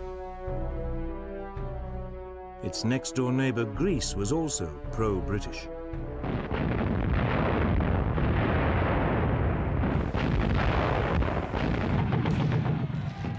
So, on April the 6th, 1941, the German army invaded the Balkans.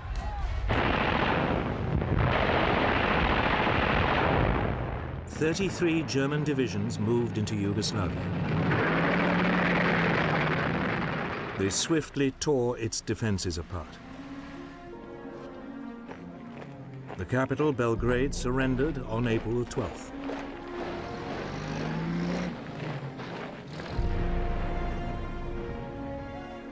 Greece fell almost as quickly.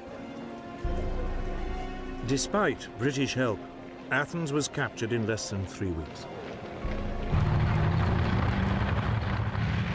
The way was now clear for Operation Barbarossa.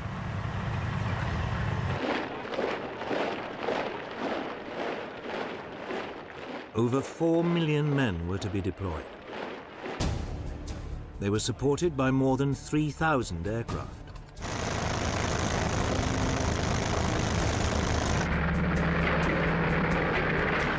The plan called for 3 simultaneous thrusts. Army Group North would overrun the Baltic states and seize Leningrad.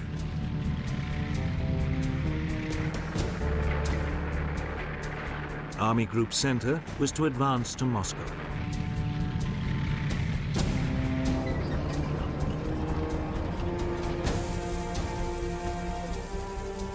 And Army Group South would occupy the Ukraine.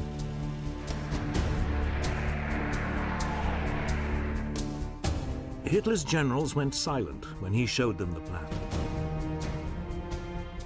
They were worried it was too ambitious and would spread their forces too thinly. But none dared voice their doubts. The Red Army was much bigger. It had nearly 2 million men within striking distance of the Western Front and millions more in reserve.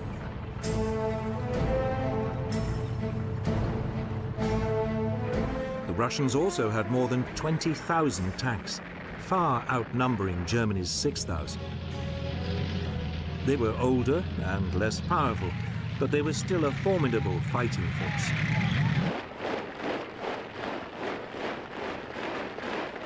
The issue for Germany was, could its superior technology and speed overwhelm the Russians before the Red Army's vast numbers ground them down?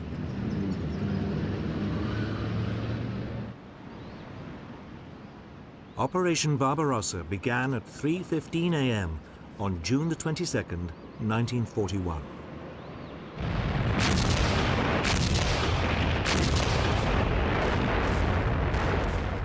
The Luftwaffe joined in at dawn, targeting Soviet airfields.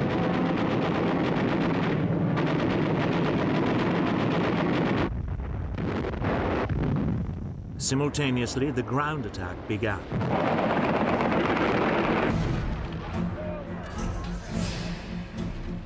The Germans swiftly crossed the River Bug on the border between Poland and the Soviet Union.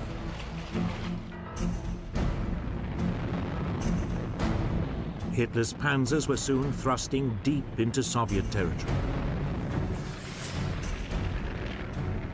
Within 2 days, the panzers had penetrated more than 50 miles. Ill-coordinated Red Army counterattacks were swiftly brushed aside.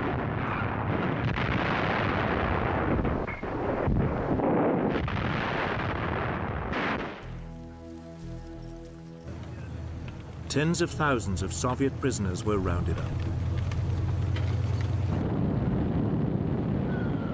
Meanwhile, the Luftwaffe had total domination of the air. The Red Army's leadership seemed paralyzed by the German onrush.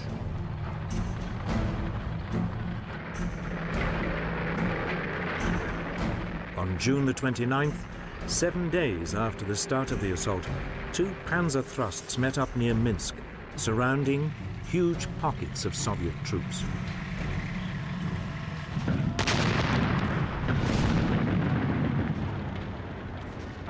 As the follow-up infantry arrived, more than 300,000 prisoners were taken.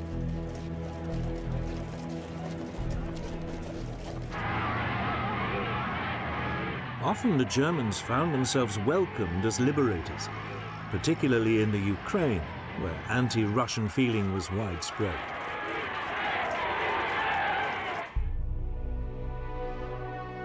In Moscow, Stalin appeared to have suffered a near breakdown at the news of his betrayal by Hitler. He remained silent for more than a week.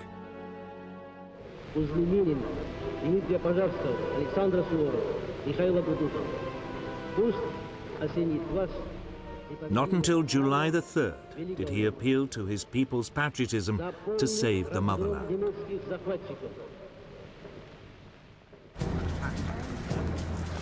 In Britain, the Prime Minister, Winston Churchill, received the news of Operation Barbarossa with very different feelings. It meant the country no longer stood alone. He announced that any enemy of Nazi Germany was a friend of Britain's, no matter what the political differences in the past.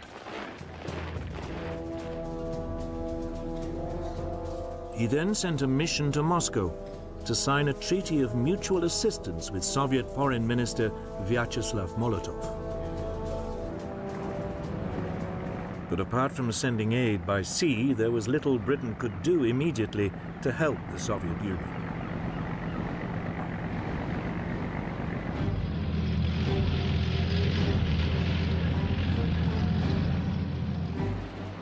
As June turned to July, the German Blitzkrieg slashed deeper into Soviet territory.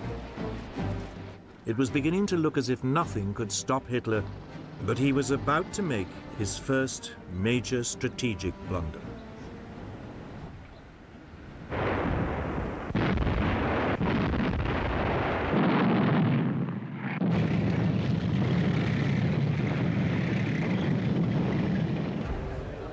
In early July 1941, over 300,000 Red Army troops were surrounded west of Minsk.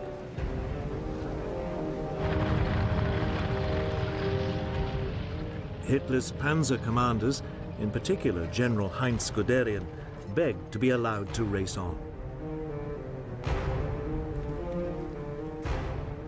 Operation Barbarossa was working like clockwork.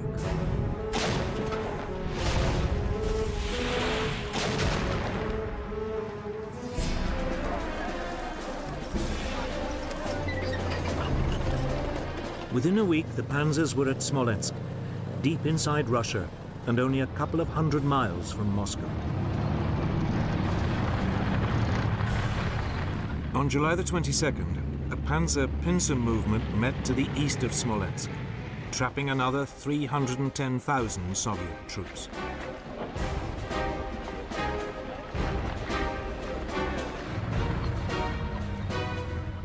Here there was a brief pause, while the rest of the army caught up. Though the tanks could move at spectacular speed, most of the army still had to walk or rely on horse-drawn transport. But it still only took them 5 days before they arrived and began mopping up. The operation was completed in just 9 more days.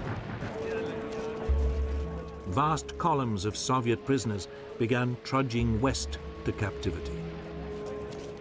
Over 2.5 million never returned.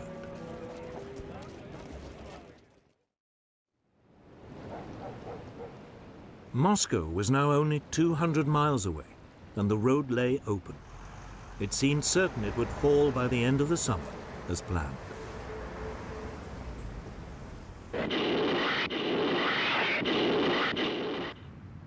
But elsewhere, the German advance was finding the going more difficult. The Red Army was counterattacking more effectively, and by mid-July, Army Group South was still more than 50 miles from Kiev.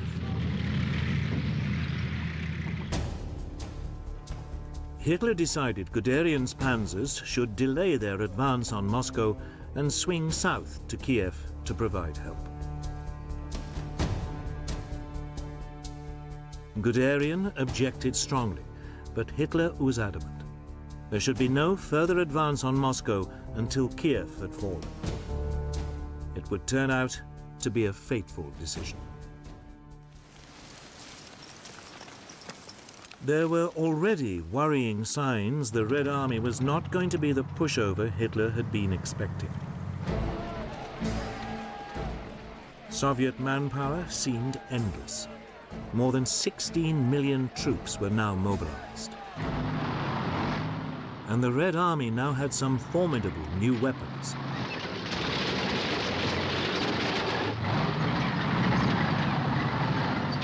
In particular, a new tank, the 37-ton T-34. It had a 76mm gun and was faster and better cross-country than the Panzer Mark IV.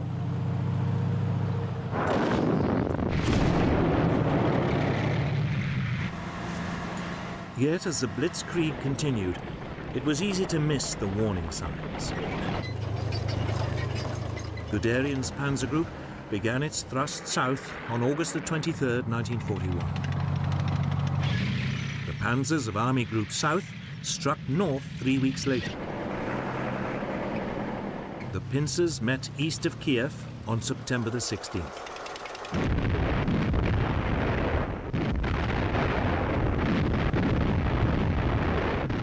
Two more Soviet armies were utterly destroyed. 500,000 men were killed or captured.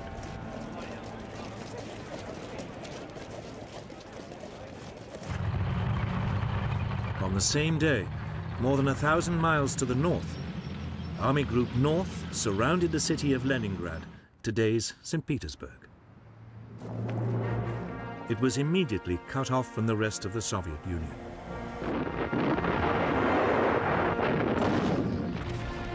The city was besieged. Hitler decided not to storm it, and the German troops settled down to starve it into surrender.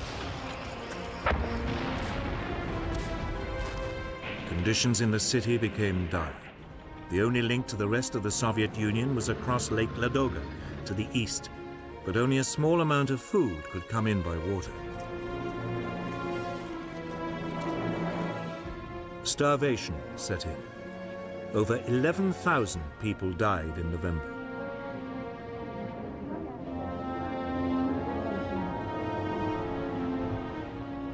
Not until December could an ice road be opened across the lake, and there was a slight increase in rations. But 3,700 people died of starvation on one day in December alone.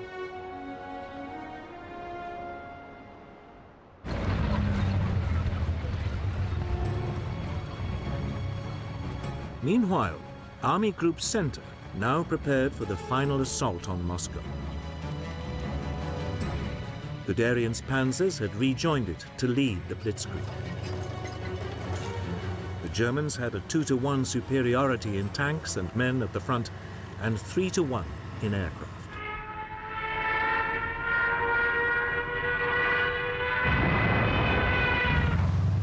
The assault started on September the 20th, 1941. Once again, Guderian's panzers slashed deep through the Red Army. By October the 7th, yet more Soviet troops were surrounded.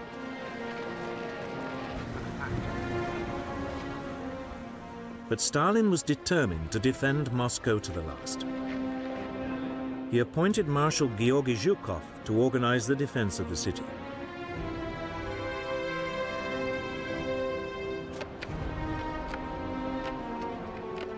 The people of Moscow were mobilized to dig a series of defensive lines.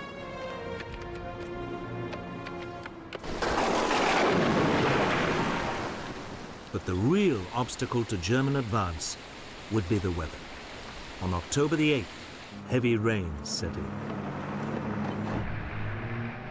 German vehicles soon became bogged down in a sea of mud.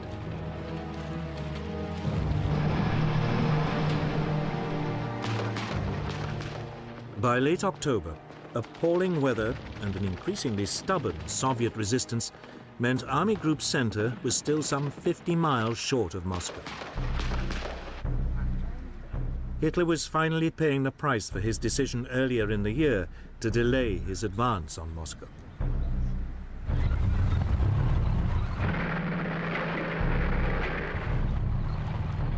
At around the same time, Army Group South reached the Black Sea, trapping yet more Soviet soldiers. Another 100,000 prisoners were taken. But they too were hampered by the weather.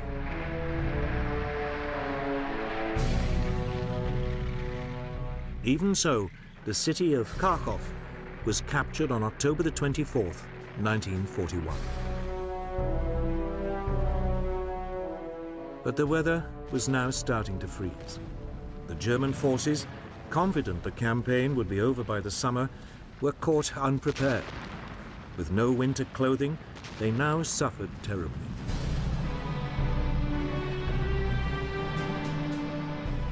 On the Moscow front, Army Group Center was now beginning its final push to capture the Soviet capital. By December the 4th, its leading units were just 19 miles from Red Square. Some reconnaissance patrols claimed they could see the golden domes of the Kremlin glinting in the distance. But that night, the temperature plunged again. Tank engines would not start. Weapons froze. Many soldiers were severely frostbitten.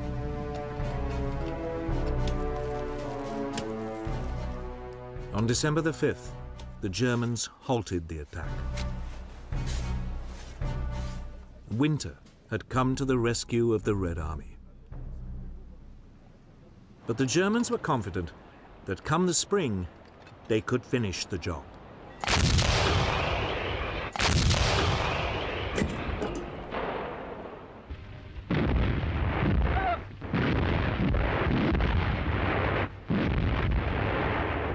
For much of autumn 1941, Stalin's armies reeled under the German onslaught. But all the while, he had another worry, that the Japanese would attack his forces in Siberia. But in November, the Soviet dictator received a message from his top spy in Japan, assuring him the Japanese had no such intention.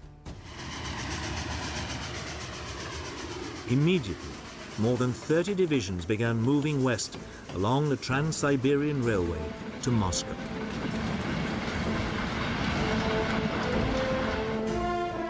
They were well equipped and well trained in winter fighting.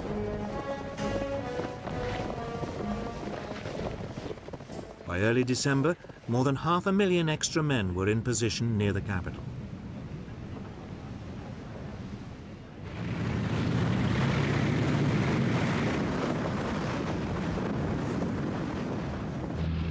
On December the 5th, just as the Germans were abandoning their attempt to capture Moscow, they were hit by a savage Russian attack.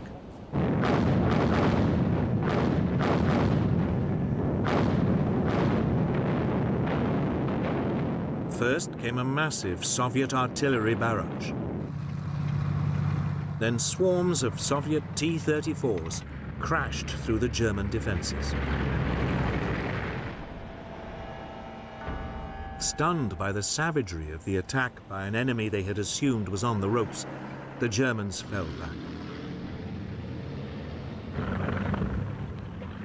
For the next 7 days, the Soviet troops tore into the German forces.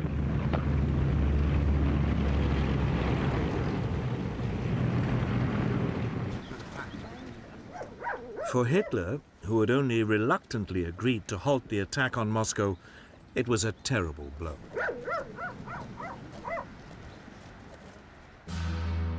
On December the 19th, he sacked his overall commander-in-chief, Field Marshal Walter von Brauchitsch, and assumed command himself.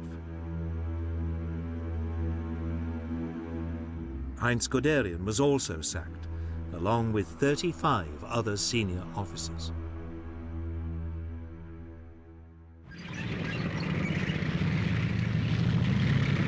Hitler now ordered that there would be no more retreats. The German troops should fight, and if necessary, die where they stood.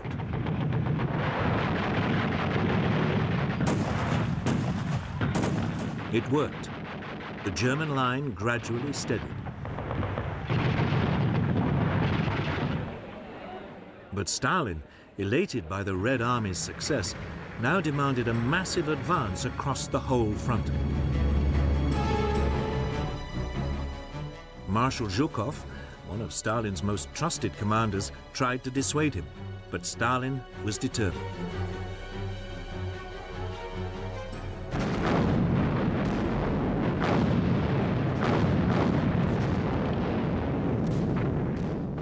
For the next 4 months, fighting swirled inconclusively around the German defensive positions.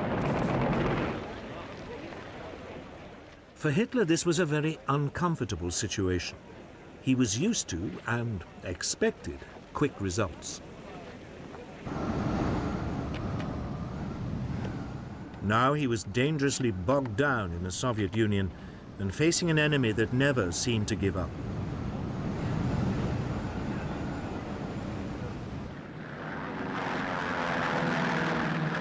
Nor was Russia his only headache. On December the 7th, 1941, Germany's ally Japan attacked the United States without warning. Hitler, with almost no thought, also declared war on the US. With no advanced planning, he had taken on a massive new enemy.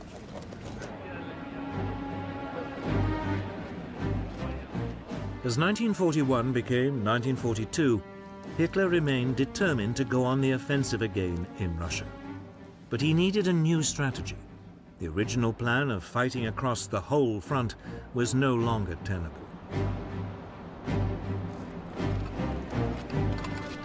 Moreover, as his economic advisors told him, Germany's oil supplies were running low. So he decided to halt the attacks in the north and instead head for Russia's oil fields in the south. The initial plan for Operation Blue, as it was called, envisaged an assault south of Kharkov, with Army Group A swinging down to seize the oil fields, while Army Group B covered its flank along the River Don.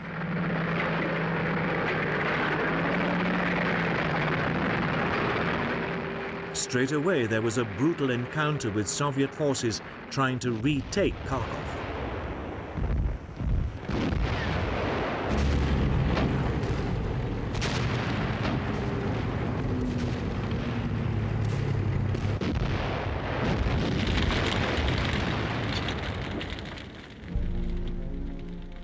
Another 200,000 Soviet troops were captured. 70,000 were killed.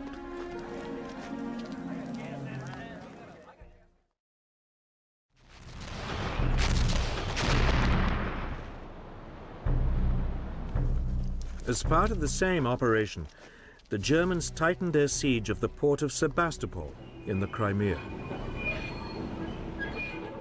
For 8 months, the defenders had been under constant bombardment from German artillery, including a massive 400mm railway gun.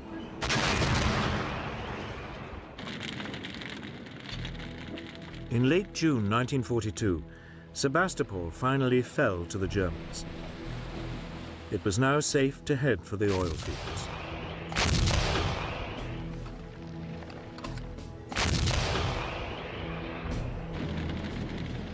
On June the 28th, the offensive began. Army Group B forced its way through to the River Don and advanced along its western bank.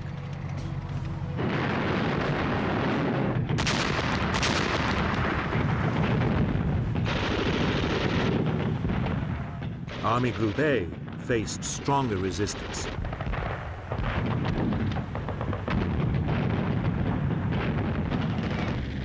But by July the 9th, it was close to Rostov.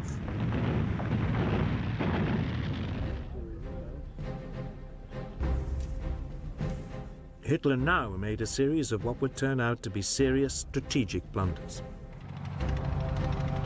As Army Group B made its way along the Don, the Führer ordered it to capture Stalingrad, even though the city had no immediate strategic significance. The army had suddenly been given a massive new task. 2 weeks later, Hitler compounded his misjudgment. Frustrated by the slow progress of the campaign in the Caucasus, he diverted the bulk of his panzers down to the mountains. The march on Stalingrad slowed noticeably.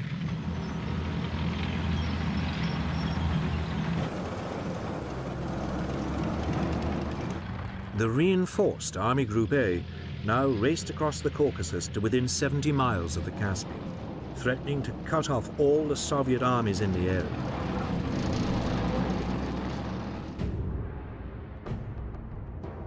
But then Hitler changed his mind again.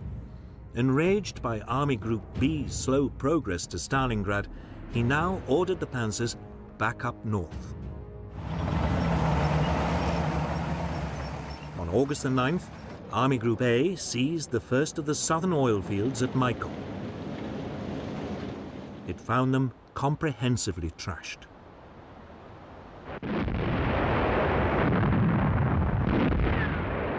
But without reinforcements, it could get no further, and the huge oil fields in the central Caucasus and those near the Caspian Sea remained beyond its grasp.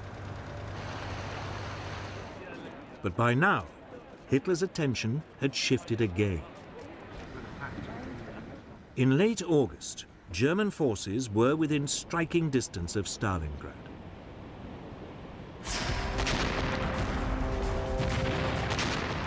The assault on the city, which bore the name of Hitler's arch-enemy, had begun.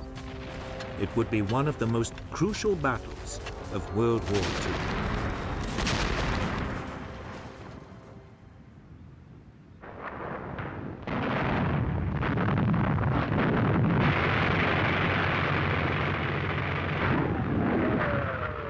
On August the 17th, 1942, General Friedrich Paulus's 6th Army crossed the Don and began a final push on Stalingrad.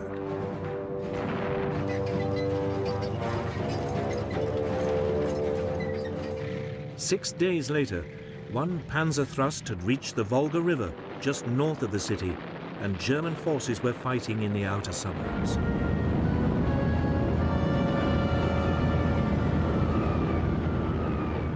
Hitler seemed poised for a famous victory.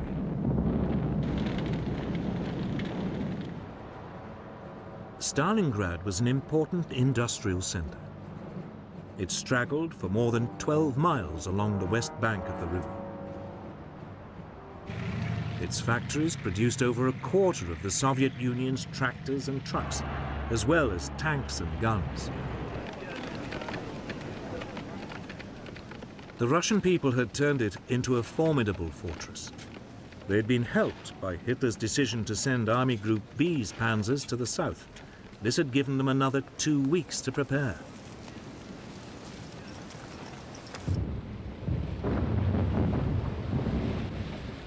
The German plan was to make a direct assault on the city.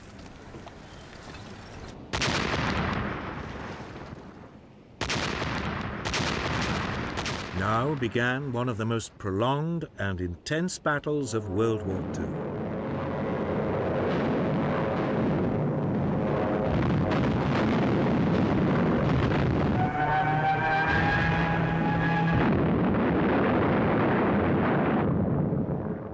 Slowly, the Germans edged forward, street by street, with Stuka dive bombers blitzing just ahead of them.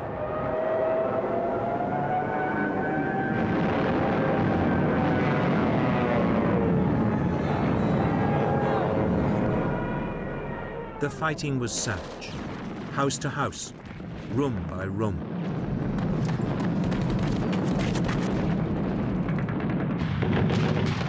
The Soviet defenders used the sewers for shelter and communications, and the ruins above for sniping.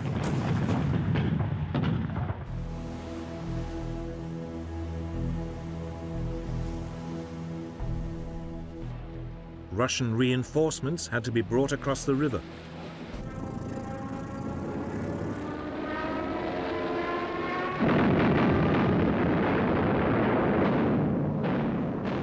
Often they were under assault from the air. But even so, thousands got through.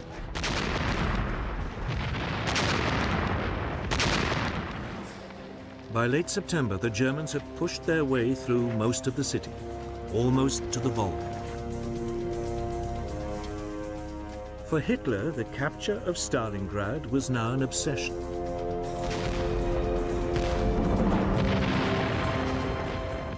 On October the 4th, 1942, General Paulus launched what was meant to be the final assault on Stalingrad. Tanks led the way, grinding over the rubble and firing point blank into courtyards.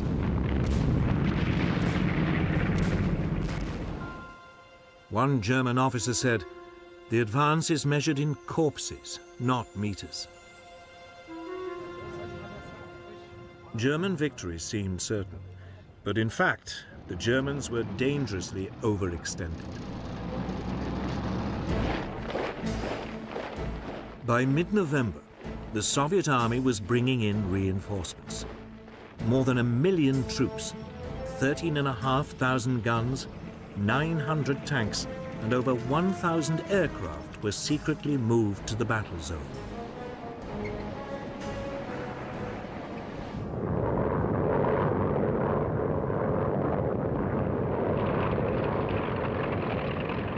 On November the 19th, they attacked the Germans' northern flank.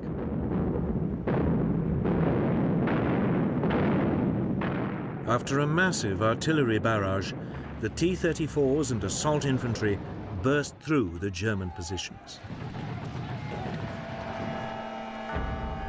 Now, it was the Germans who surrendered in their thousands.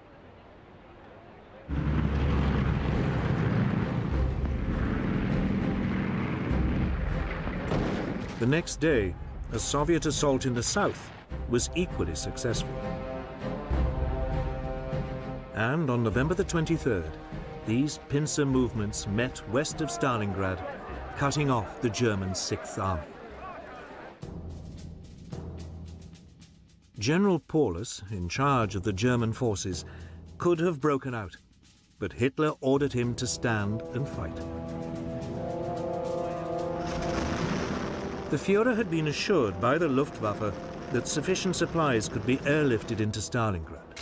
This was enough for him to announce that the German positions must hold out until relieved. To help Paulus, Field Marshal Erich von Manstein, the overall German commander in the region, launched Operation Winter Storm on December the 12th. It was an attempt by the German panzers to break the Soviet encirclement of the city.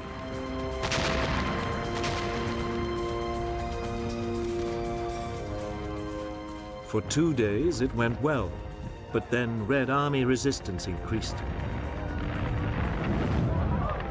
By December the 23rd, the German rescue attempt had ground to a halt about 30 miles from the city. Manstein advised the beleaguered Paulus to attempt to break out of Stalingrad. But Paulus wanted Hitler's permission. This was refused. It was probably too late anyway. Marshal Zhukov now unleashed the next stage of his master plan.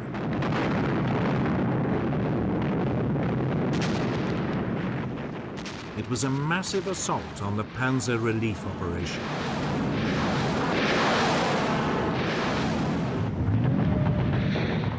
The panzers were pushed back, away from the city, and by the end of December, all hope of relieving the German forces in Stalingrad had gone.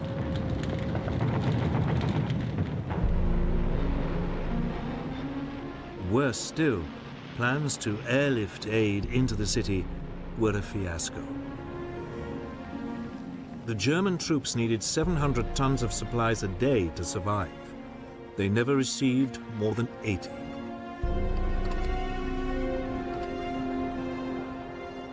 The weather was too bad, and the Red Air Force now commanded the skies.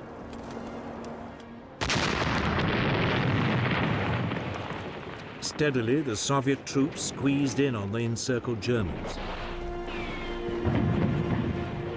200,000 men were trapped.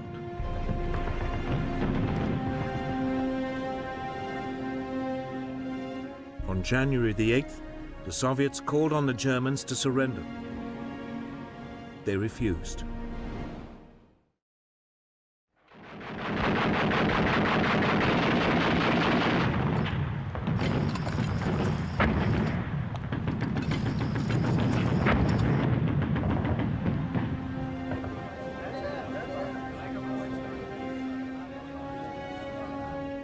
On January the 31st, 1943, Paulus was forced to surrender.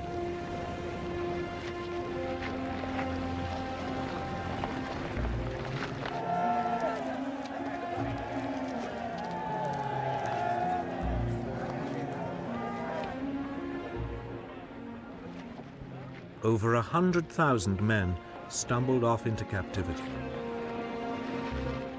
Only 5,000 would ever return to Germany.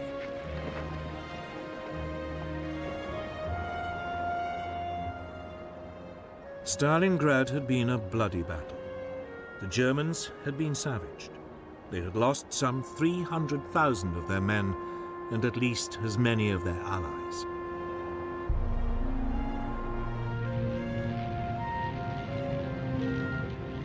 The Russians had lost about the same number, including thousands of civilians. It was Germany's greatest catastrophe in the war so far, but it wouldn't be the last. The Red Army was now inflicting massive defeats on Hitler's forces across the whole Eastern Front.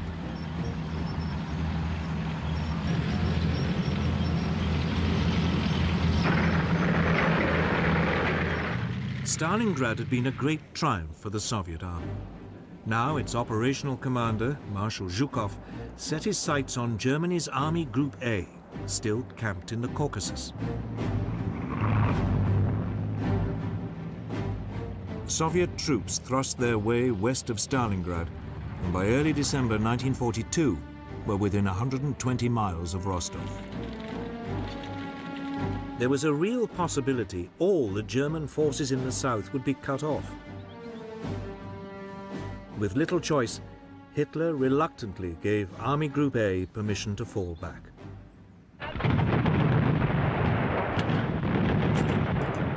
Over the next month, the Germans fought a skillful rearguard action.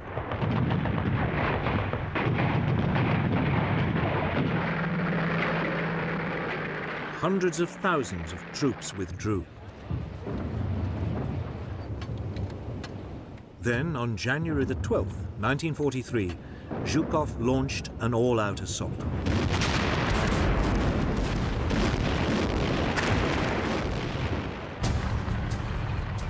The Soviets attacked along a 500-mile front.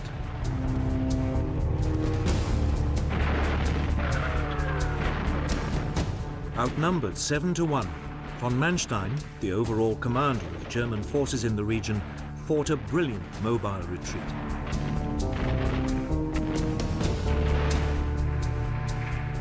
But by the end of February, the Red Army had recaptured both Kursk and the nearby city of Kharkov. This Russian winter offensive had struck a crippling blow to German power. Over a matter of months, it had lost 1 million men and vast numbers of tanks and guns. The Red Army still had enormous reserves of manpower.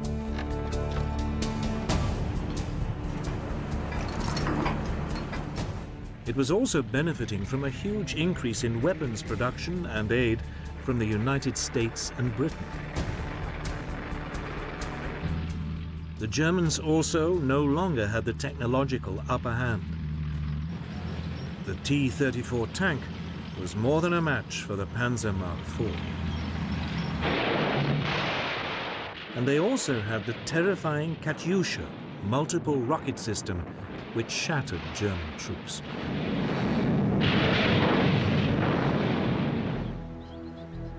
Yet Hitler refused to give up hope. He still dreamed of a preemptive summer assault that would throw the Soviet Union off balance and regain the initiative. The city of Kursk seemed the obvious place to start.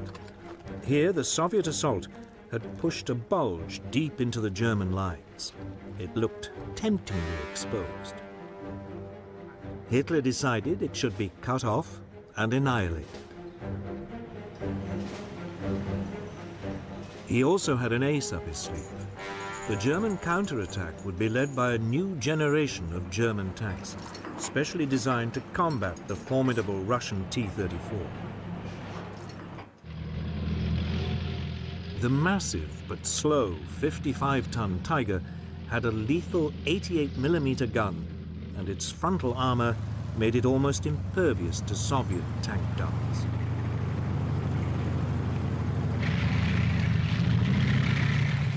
And then there was the faster 43-ton Panther with a new 75mm gun, also capable of knocking out the T-34. These tanks were so new, Hitler was forced to delay the attack whilst sufficient numbers were manufactured and delivered to the front.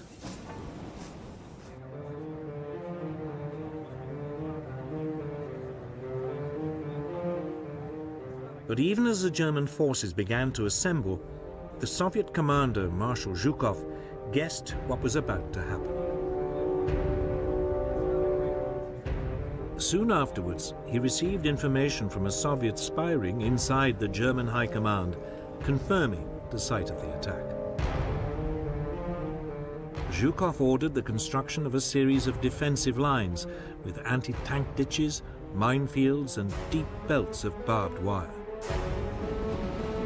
He also massively built up Soviet forces in the area, pulling in troops and tanks from less vulnerable parts of the front.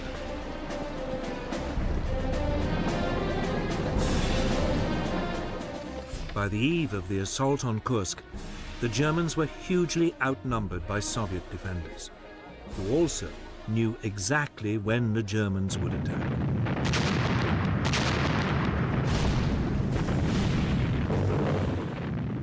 On July the 5th, 1943, just as the German troops prepared to assault, they were hit by a huge Soviet artillery bombardment.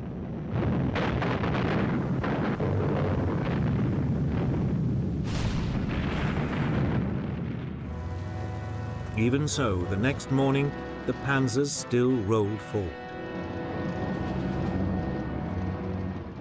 But this time, they were up against a well-entrenched enemy.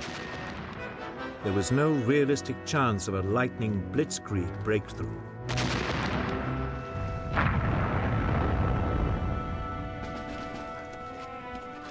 The results were disastrous. In the north, the German army gained a mere 6 miles for the loss of 25,000 men and more than 200 tanks.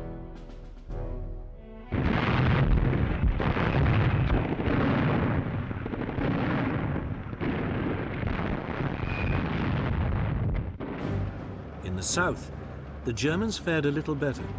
A wedge 25 miles deep was driven into the Soviet defenses, but it also came at a high price. 10,000 men were killed and 350 tanks destroyed.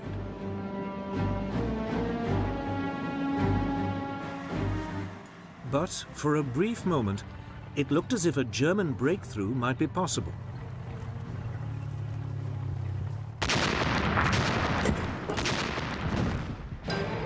Then Zhukov threw in his reserves. On July the 12th, 1943, 900 tanks charged into the German flank.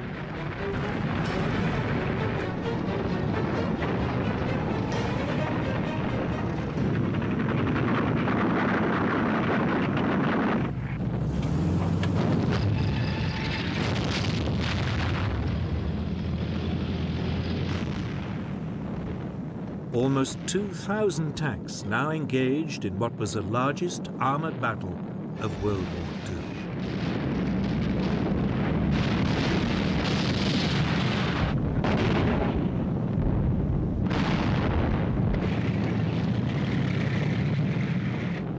The Soviet T-34s drove into the German lines and opened fire at point-blank range.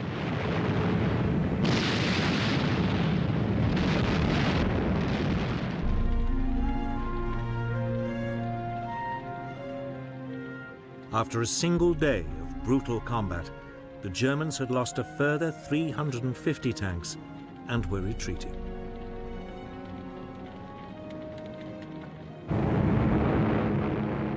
Meanwhile, overhead, there was an epic air battle.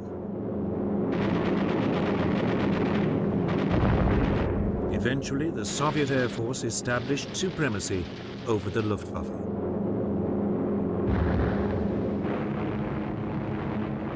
Now the Russians could unleash their formidable Ilyushin IL-2 Stormovik tank killers.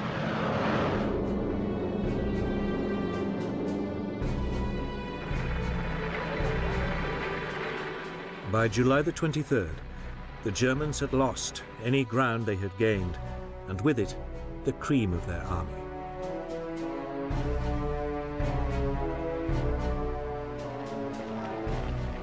Hitler's adventure at Kursk had cost him at least 50,000 troops and more than 700 tanks.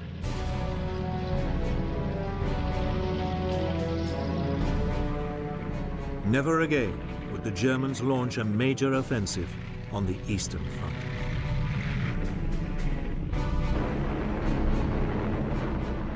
The Russians had turned the tide of the war.